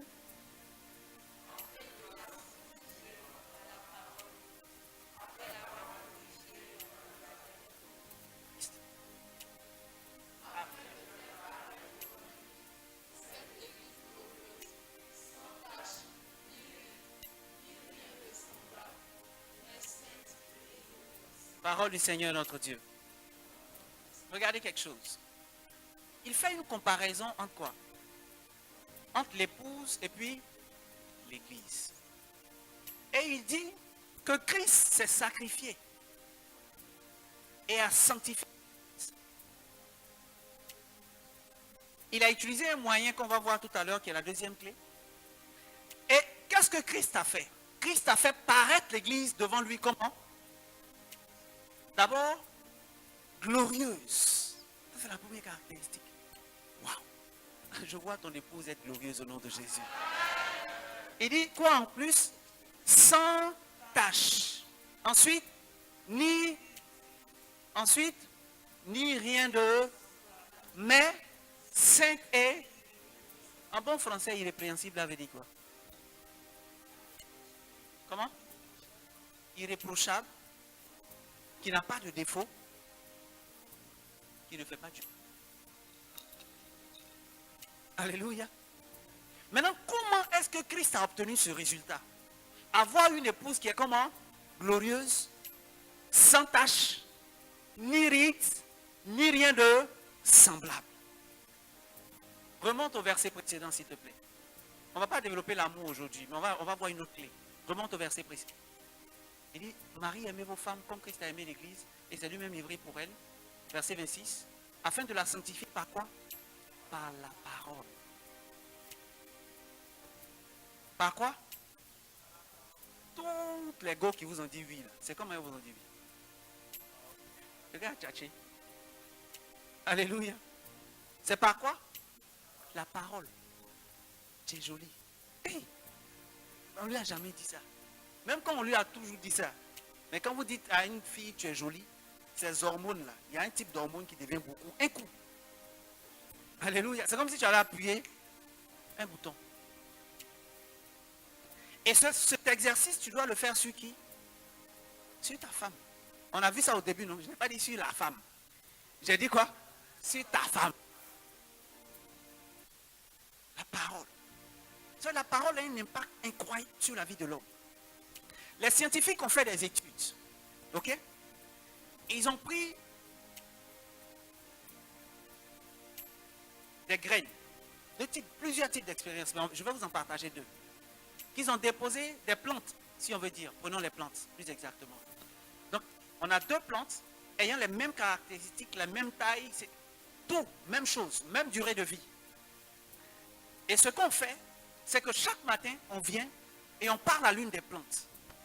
On dit à l'une des plantes, tu es merveilleuse, tu es extraordinaire, tu es belle, tu es magnifique, wow, tu es divinement façonnée. Et puis, pendant 5 ou 10 minutes, et puis on se retourne vers l'autre plante qui est dans les mêmes conditions normales de température et de pression. Et on lui dit, tu ne vaux rien, tu es nul, mais tu n'en vaux même pas la paix. Les gars ont fait l'expérience sur un certain nombre de temps, 3 mois, 6 mois. Vous savez ce qui est arrivé? La plante à qui on disait les bonnes paroles, les meilleures paroles, avait commencé à grandir, à porter du fruit. Alléluia. Bien que l'autre plante était arrosée avec la même quantité d'eau, avec les mêmes engrais et tout, la deuxième plante a commencé à mourir. Jusqu'à ce que la plante soit séchée. Ils ont fait la même expérience sur l'eau. Dis avec moi l'eau. Ils ont pris de l'eau d'une même source. Donc l'eau est censée être de la même qualité. Et ils ont mis dans 2 bacs qui avaient les mêmes caractéristiques et ils ont déposé ça dans le même environnement, dans le même endroit. Et chaque jour, ils venaient dire à l'une des eaux, tu es belle, tu es magnifique, tu es excellente, tu es magnifique, tu es extraordinaire, tu fais des prodiges. Waouh, tu es venu au monde pour de belles choses. Et ils se retournaient vers l'autre box et ils disaient à l'autre box, tu vaux rien, tu es nul, tu ne sers à rien, tu ne peux même pas abreuver des gens. Donc ils lui racontaient ces paroles. Au bout de quelques semaines, ils ont refait les analyses, parce qu'ils avaient fait des analyses au départ, des caractéristiques des 2 eaux qui étaient semblables. Le même niveau, nombre de cristaux et tout, de molécules. Quand ils sont revenus quelques semaines après pour faire les analyses, vous savez ce qui s'est passé? Là où on disait les belles paroles, ils ont découvert que les molécules étaient devenues plus belles, que des cristaux avaient commencé à se former. Alléluia. De nouveaux types de cristaux qui n'existaient pas auparavant. Maintenant, quand on est reparti vers l'autre box, les analyses ont démontré que même les molécules qui existaient dans cette eau ont été désagrégées et désintégrées. Maintenant, j'ai une bonne nouvelle pour toi. Les scientifiques ont démontré que l'être humain est composé à 70 à 90% d'eau. Alléluia. Ça veut dire que quand tu seras en train de libérer les bonnes paroles sur ton épouse, ça va produire dans sa vie des choses extraordinaires. Ça va faire qu'elle pourra devenir, le verset 27, qui dit quoi? Que l'église est comment? Glorieuse, sans tache, ni ride, ni rien de semblable. Je me suis demandé comment Jésus peut parier sur des gens comme nous. Nous là, nous tous on sait qu'on a, qui n'a pas de défauts ici? Parfait, sans défaut.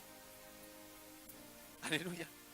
Qui s'est jamais confessé ici? Parce que toi, tu n'as pas de péché. Mais voilà ce que Jésus dit des gens qui, la plupart du temps, pêchent chaque jour. Donc, si Jésus est capable de dire ça de nous, il nous demande, nous les hommes, d'avoir la même attitude vis-à-vis de qui? De nos femmes. Et de prononcer de belles paroles sur elles. D'annoncer de belles paroles sur elles. Afin qu'elles soient capables de produire. Moi, je vis ce que je dis toujours, j'expérimente. Alléluia. Du temps où, et je rends toute la gloire à Dieu, du temps où mon épouse travaillait, je crois qu'elle avait 24 ans ou 24 ans ou 25 ans maximum, quand elle a été bombardée DG de la société où elle était. 24 ans.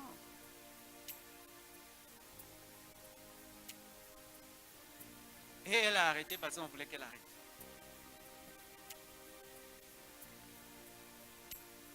Mais il faut dire des bonnes paroles. Il faut annoncer ce que tu veux, non pas ce que tu vois. Il faut décrire les bonnes choses. Il dit afin de la sanctifier par quoi? Par la parole. Donc ta parole peut la rendre féconde. Ta parole peut la rendre plus digne. Ta parole peut la rendre plus glorieuse. Ta parole peut la rendre sans tache. Ta parole peut la rendre sans ride. Ta parole est capable d'affecter sa destinée. En tant qu'homme.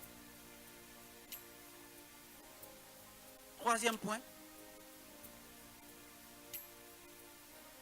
Allons s'il te plaît dans le livre de Genèse. Genèse chapitre 2, le verset 5. Peut-être qu'il faut commencer au verset 1. Pour qu'on comprenne mieux le verset 5.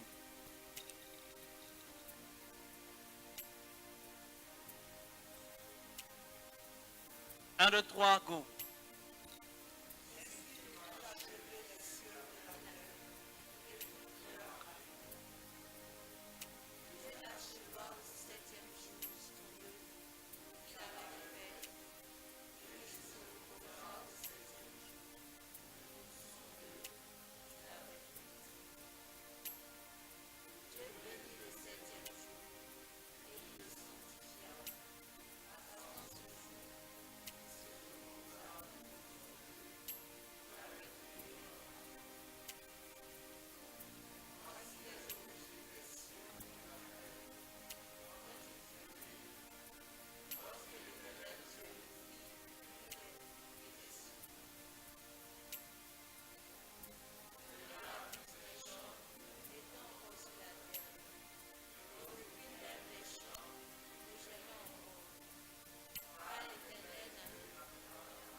Oh du Seigneur notre Dieu.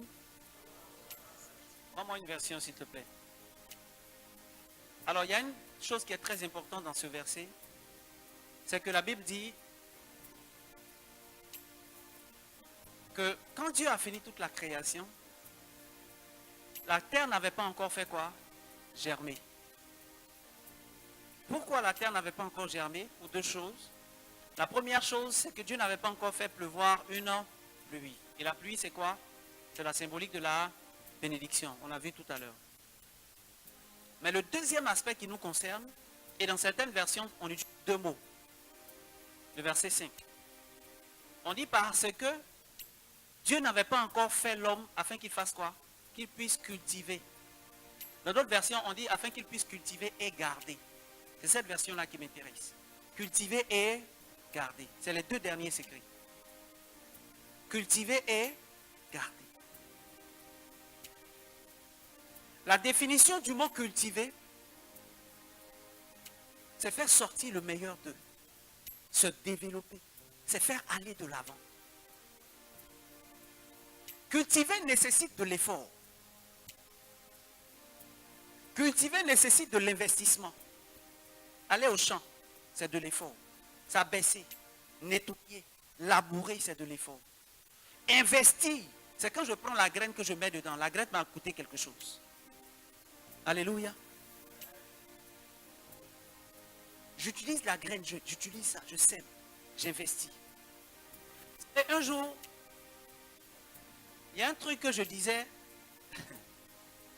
que j'expliquais à une femme qui ne comprenait pas. Amen. Je l'ai expliqué plusieurs fois, plusieurs semaines, plusieurs mois. La personne ne comprenait pas. Vous savez ce que j'ai fait? J'ai payé un billet d'avion. On est parti dans un pays. Amen. Reçois cette grâce aussi au nom de Jésus. En fait, ça est tellement naturel pour toi de payer billet d'avion. Alléluia. Je vois même des types d'avantages où on... Alléluia. Et on est parti dans un pays. Quand on est revenu, elle m'a dit, mais il y a un truc, j'ai plus parlé de ce sujet, mais elle dit, il y a un truc que tu me disais là, je ne comprenais pas. Quand on est parti, et puis on est venu, j'ai compris de quoi tu parles. Alléluia. Donc, il y a des choses, si tu n'investis pas, si tu ne cultives pas. Donc cultiver nécessite quoi? Investir, semer. Ça coûte cher de cultiver. Ça coûte son temps, ça coûte son énergie. Ça coûte un investissement. Donc si tu veux que ta femme devienne une vigne féconde, tu dois faire quoi? Tu dois cultiver ta femme. Tu dois investir sur elle. Et le meilleur investissement que tu puisses faire sur elle, ce n'est pas jean, taille basse et batio. Alléluia. Ce n'est pas robe 400 000. Le meilleur investissement que tu puisses faire sur ta femme, c'est des livres. Alléluia. C'est les bonnes paroles, comme on a dit tout à l'heure. c'est des voyages pour ouvrir son esprit. Tu dégages son esprit. Des fois, les esprits sont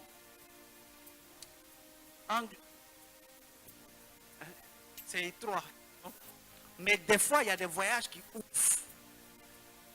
Langue devient quoi? Obtus, c'est ça? En même temps, alléluia. Oh, avant c'était aigu. Donc il faut investir. La troisième signification sur sa femme, pour que sa femme, son conjoint devienne une vigne féconde. Tu peux payer des conférences pour elle. Tu peux l'envoyer dans certains types d'endroits. Investir sur elle. Acheter des livres. Faire ceci, faire cela.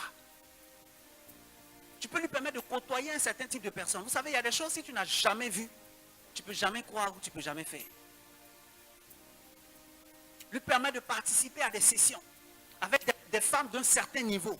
Quand elle va partir, elle va venir, elle va se rendre compte qu'il y a un gap entre là où elle est et là où elle est partie. Et il y a des efforts qu'elle-même va faire naturellement. Ça, c'est quoi? Cultiver. Et toujours dans le même verset, comme je dis, il a trouvé le verset. Que Dieu te bénisse. C'est quelle version?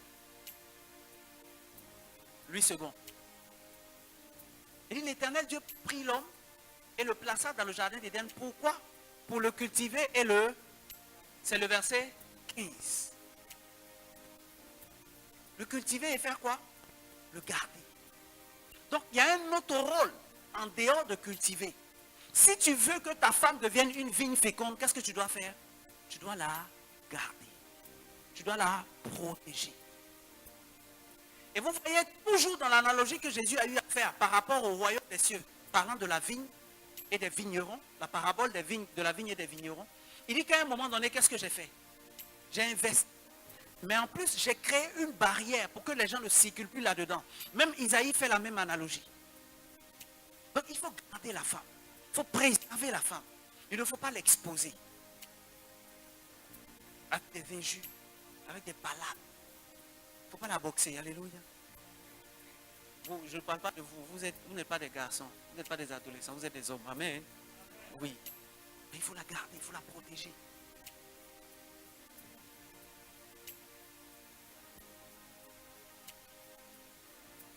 Il faut la sécuriser.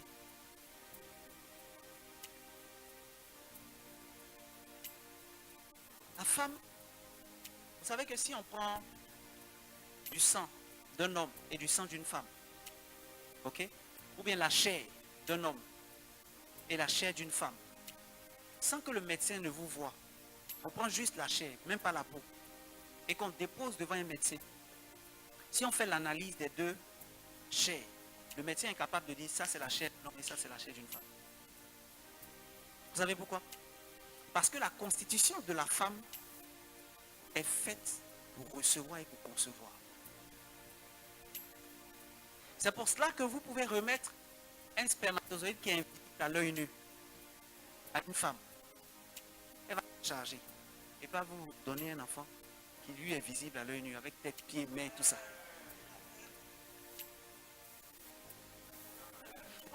Ce qu'il faut savoir, c'est que tu as besoin de garder parce que cet environnement a besoin d'être conservé. S'il est pollué, il y a des choses qu'il ne peut pas faire. Et c'est pourquoi tu as besoin de garder. Tu as besoin de protéger. Protéger son état d'esprit, protéger son cœur, protéger même son corps.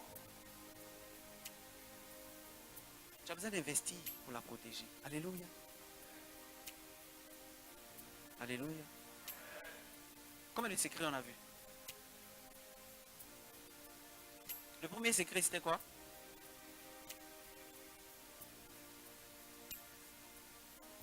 Ah, les gars. Il a parlé qu'on... L'homme doit avoir une vision ou une mission. Sinon, le deuxième secret, comment? La parole. Il doit parler, il doit prononcer de bonnes choses. Et vous savez que parlant de la parole, sur la parabole du sémeur, Luc chapitre 10, 11. La parabole du sémeur, un sémeur sorti pour semer. Et quand les gens ont dit à Jésus qu'ils ne comprenaient pas et qu'ils lui ont demandé la signification, la première chose qu'il a eu à dire, c'est que la semence c'est quoi? C'est la parole. La semence c'est la parole. Avant de continuer à développer. Donc la meilleure semence, le meilleur investissement que vous puissiez faire sur la vie d'une personne, particulièrement de votre conjointe, c'est quoi? C'est la parole. Et en plus, on ne paye pas. Alléluia. Donc, tu ne payes pas pour dire des bonnes choses. Le troisième secret, c'est quoi? C'est cultiver. Il faut cultiver la femme. Il faut l'étirer, il faut la challenger. Il faut l'exposer à des choses qui vont la rendre meilleure. Il faut la pousser vers, il faut investir en elle. Il faut acheter des livres pour elle. Il faut la faire voyager. Alléluia. Il faut l'emmener à des conférences. Tout. Ça, c'est quoi? Cultiver. Maintenant, l'autre chose, c'est quoi? C'est garder. Le dernier point qu'on voit aujourd'hui. Garder parce que la femme a un environnement, a une matrice. Et pour que la matrice soit capable de concevoir pour t'aider toi, la matrice a besoin d'être protégée, d'être conservée, de ne pas être polluée par tout et n'importe quoi, par n'importe qui. La matrice a besoin d'être gardée. Et c'est parce que tu seras en train de cultiver et de garder que la Bible déclare que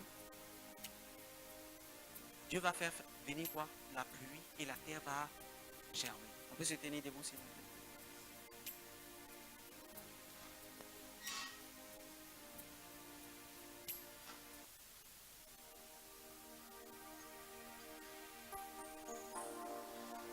C'était plutôt Luc chapitre 8 pour la parole. Luc chapitre 8 pour la parabole sur la parole. Ce n'est pas Luc chapitre 10, Luc chapitre 8. Je veux que tu puisses élever la voix et dire merci à Dieu. Peut-être que tu es marié, peut-être que tu es fiancé, peut-être que tu n'as encore rencontré personne. Je veux que tu puisses rendre gloire et grâce à Dieu. Et que tu puisses lui dire merci pour cette parole qu'il te donne. De ton cœur. Une bonne terre. Tu lui dis merci parce qu'il fait de ton cœur une bonne terre pour que la parole qui a été semée en toi puisse produire l'effet divin. Tu veux dire, tu veux oublier ce que tu as de nous, mais tu veux retenir et écouter la parole qui vient de lui et qu'il voulait que toi tu puisses retenir et recevoir. Élève la voix, ne murmure pas, élève la voix et dis-lui merci. Gloire, de gloire, gloire.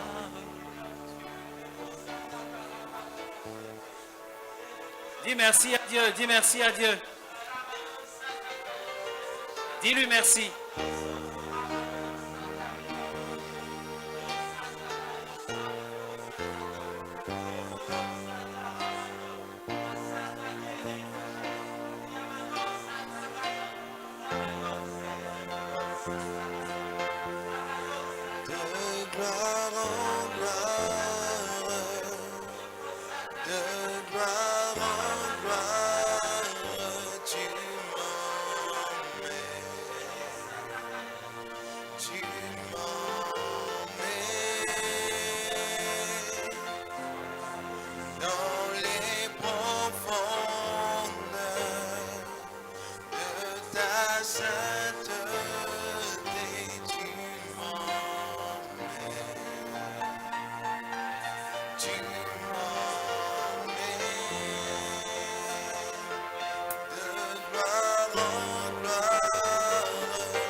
Et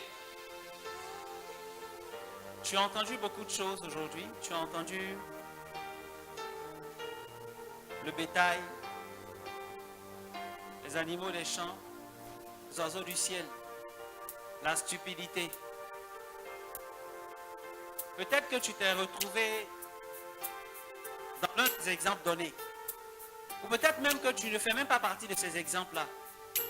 Mais pendant qu'on était en train de partager, il y a un autre sujet qui a touché ton cœur. Et tu sais que cette réalité-là n'est pas conforme à la parole de Dieu. Nous avons tous les yeux fermés. Et pendant que nous avons tous les yeux fermés, si aujourd'hui, parmi nous, il y a quelque chose que tu veux lâcher, Parce que tu veux vraiment être béni. Tu veux expérimenter la pleine bénédiction. Qui commence par le salut. Qui commence par la vie éternelle. Qui commence par se détacher du péché. Le psaume 1 dit, heureux l'homme qui ne s'assied pas en compagnie des pécheurs. Qui ne s'assied pas sur le chemin des moqueurs.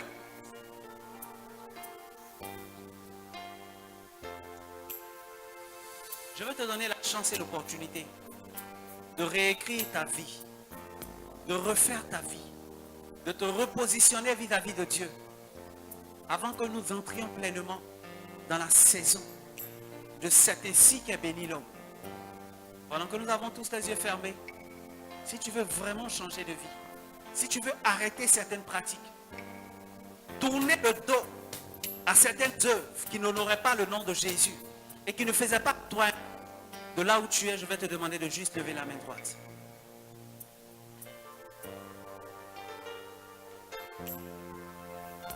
Je vais te donner une opportunité nouvelle. Peut-être que jusque-là, ton problème, c'était la fornication. C'était l'adultère. C'était les tromperos. Je ne sais pas c'est quoi le problème. Mais Jésus veut que tu ne sois plus jamais identifié par cette réalité. Jésus veut que ta vie change. Et Jésus désire marcher avec toi. De là où tu es, lève juste la main droite. Pendant que nous avons tous les yeux fermés, si tu as levé la main droite, je veux que tu puisses faire un pas nouveau. Pour dire à Dieu, je veux m'avancer vers toi. Viens vers moi, s'il te plaît. Viens vers moi. Avance vers moi si tu as levé la main droite.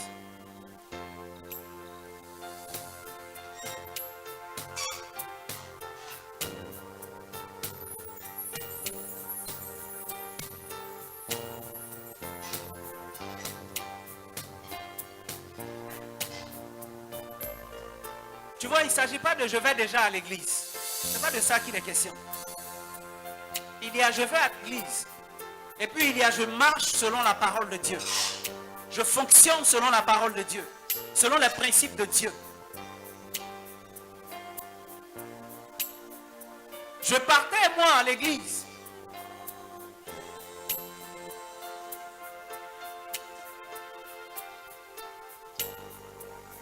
Mais il y a certaines choses qui n'avaient pas changé dans ma vie. Tant que je n'avais pas fait ce pas et donné ma vie entièrement à Dieu, en faisant le choix de t'avancer, tu vas divorcer d'aujourd'hui, divorcer d'avec le vice qui minait ta vie et qui détruisait ta vie. Ce quelque chose qui te faisait tourner en rond et t'empêchait d'entrer dans ta saison de grâce, dans ta destinée prophétique ou dans ta bénédiction.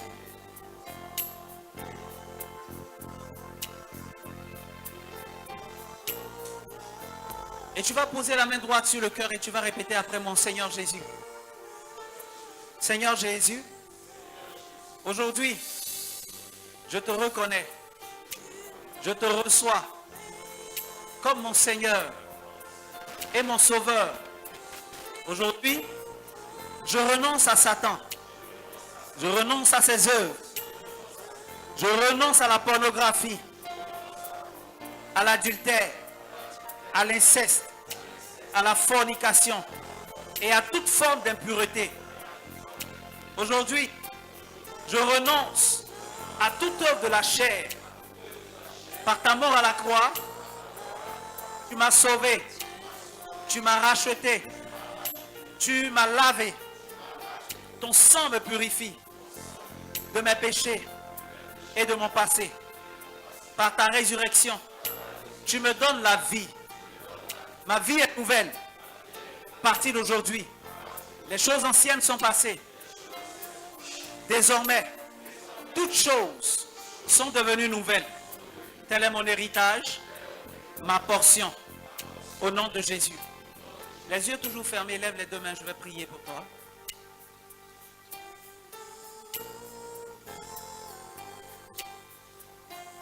Ça peut te sembler facile. Je prononce une parole et puis je suis sauvé comme ça.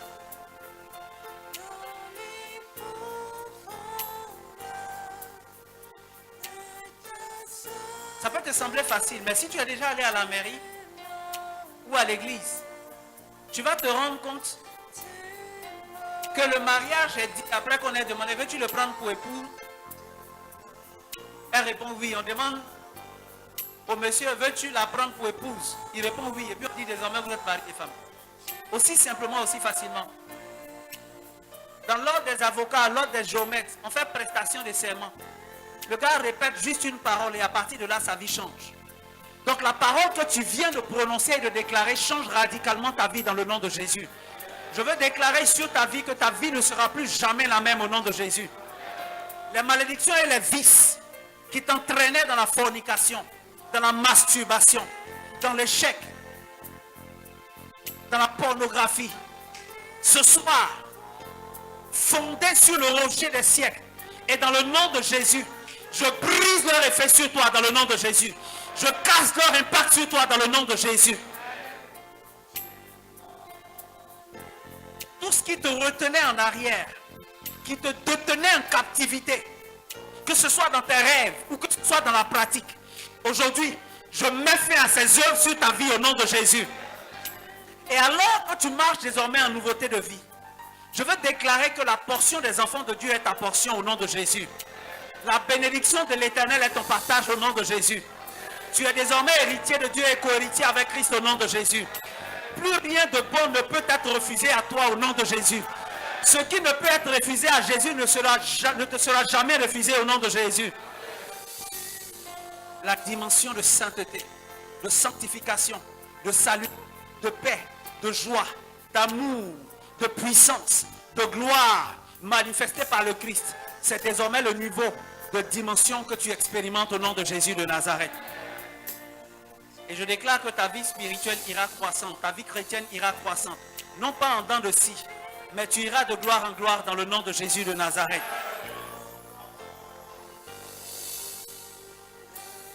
Tu vas maintenant aller tout à fait au fond. Il y a des personnes qui vont juste prendre ton nom, ton contact. Et on revient rapidement. En 1 minute, on revient pour faire la prière finale. Que Dieu te bénisse pour ce choix que tu viens de faire. Ta destinée ne sera plus jamais la même au nom de Jésus. On a tous les yeux fermés. On a les yeux fermés. Pour ceux qui sont à leur place, tu peux prendre ce cantique et le chanter. Tu m'emmènes dans les profondeurs de ta sainteté, tu m'emmènes. Tu vas regarder ton cousin, ton frère. Élève la voix, bénis Dieu. Dis-lui merci.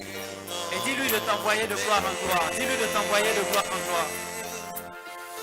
Dans les profondeurs de ta sainteté, tu m'emmènes. Tu m'emmènes de gloire en gloire,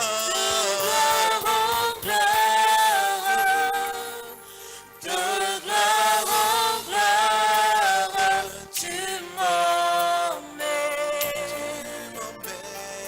Tu m'emmènes dans les profondeurs de ta sainteté, tu m'emmènes. Tu m'emmènes dans les profondeurs de ta sainteté, tu m'emmènes. On prend rapidement les noms, s'il vous plaît. Tu m'emmènes. Les profondeurs de ta sainteté, tu m'emmènes. Tu m'emmènes. De gloire en gloire, de gloire en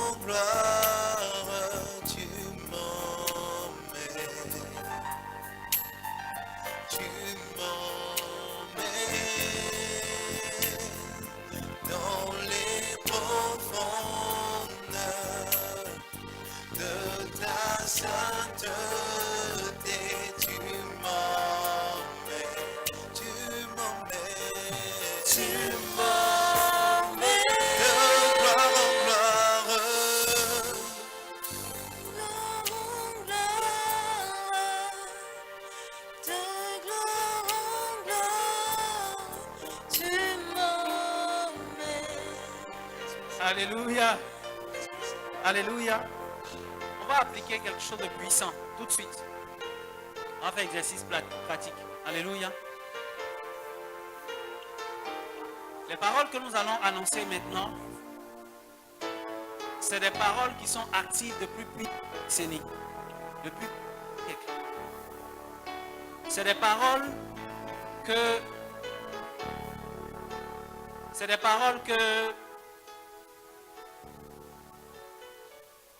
Jacob a eu à prononcer sur ses enfants et les a positionnés dans une dimension où, jusqu'à aujourd'hui, ils sont de l'ancienne alliance, mais la parole continue d'avoir un effet dans leur vie.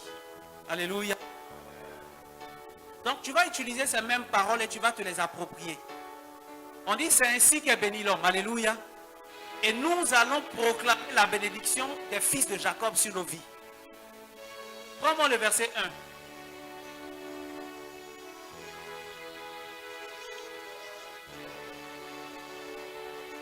Qu'est-ce que Jacob dit?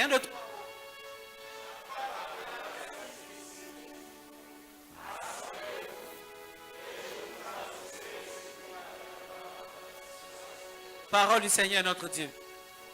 Donc ce qu'on va annoncer aujourd'hui, c'est ce qui va arriver dans la suite des temps. Alléluia. Et je vais vous annoncer ce qui va vous arriver à la suite des temps. Verset 8. Donc tu vas répéter après moi dans le nom de Jésus. Je déclare que je reçois aujourd'hui et dans la suite de ma vie les hommages de mes frères. Dans le nom de Jésus, ma main est et sera sur la nuque de mes adversaires et de mes ennemis. Dans le nom de Jésus, les fils de mon père, les enfants de ma mère se prosterneront devant moi. Dans le nom de Jésus, je suis un jeune lion. Je reviens du carnage. Je ploie les genoux. Je me couche comme un lion. Comme une lionne. Qui me fera lever? Dans le nom de Jésus. Le sceptre, l'autorité, le royaume, la gouvernance, le leadership ne s'éloignera point de ma destinée, de ma vie, de ma descendance. Dans le nom de Jésus, ni le bâton souverain, le bâton d'autorité, le bâton de gouvernance d'entre mes pieds, jusqu'à ce que vienne le Shiloh, le Messie. Ce bâton ne s'éloignera point de ma vie, de ma destinée et de ma descendance. Dans le nom de Jésus. Verset 22. Tu proclames, c'est ainsi que je suis béni. C'est ainsi que la femme dans ma maison est une vigne féconde. Dans le nom de Jésus, je déclare que je suis le rejeton d'un arbre fertile. Le rejeton d'un arbre fertile. Près d'une source, mes branches s'élèvent au-dessus de la muraille, au-dessus de la difficulté, au-dessus des défis. Dans le nom de Jésus, on peut me provoquer, on peut me lancer des traits. Les archers peuvent me poursuivre de leur haine. Même mes ennemis et mes adversaires peuvent se liguer contre moi. Mais mon arc, ma force, mes talents, ma capacité et mon autorité demeurent fermes. Dans le nom de Jésus, mes mains sont fortifiées par les mains du puissant de Jacob.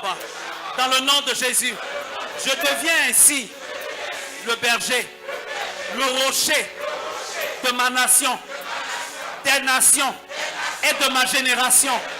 Dans le nom de Jésus, c'est l'heure du Dieu de mon Père, le Dieu d'Abraham, le Dieu d'Isaac, le Dieu de Jacob, Le Dieu de Daniel Aka. C'est l'œuvre de ce Dieu-là qui m'aidera. C'est l'œuvre du Tout-Puissant qui me bénit et me bénira. La bénédiction des cieux en haut. La bénédiction des eaux en bas. La bénédiction des mamelles et du sein maternel. Dans le nom de Jésus. Telle est ma portion. Tel est mon héritage. Dans le nom de Jésus. La bénédiction que je viens de proclamer s'élève au-dessus. La bénédiction de mes pères ou des bénédictions précédentes jusqu'à la cime des collines éternelles. Dans le nom de Jésus. Ces bénédictions viennent sur ma tête, sur le sommet de ma tête. Moi qui suis désormais le prince de mes frères. Dans le nom de Jésus. Dans le nom de Jésus.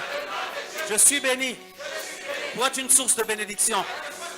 Et je déclare que mon salut servira au salut de plusieurs.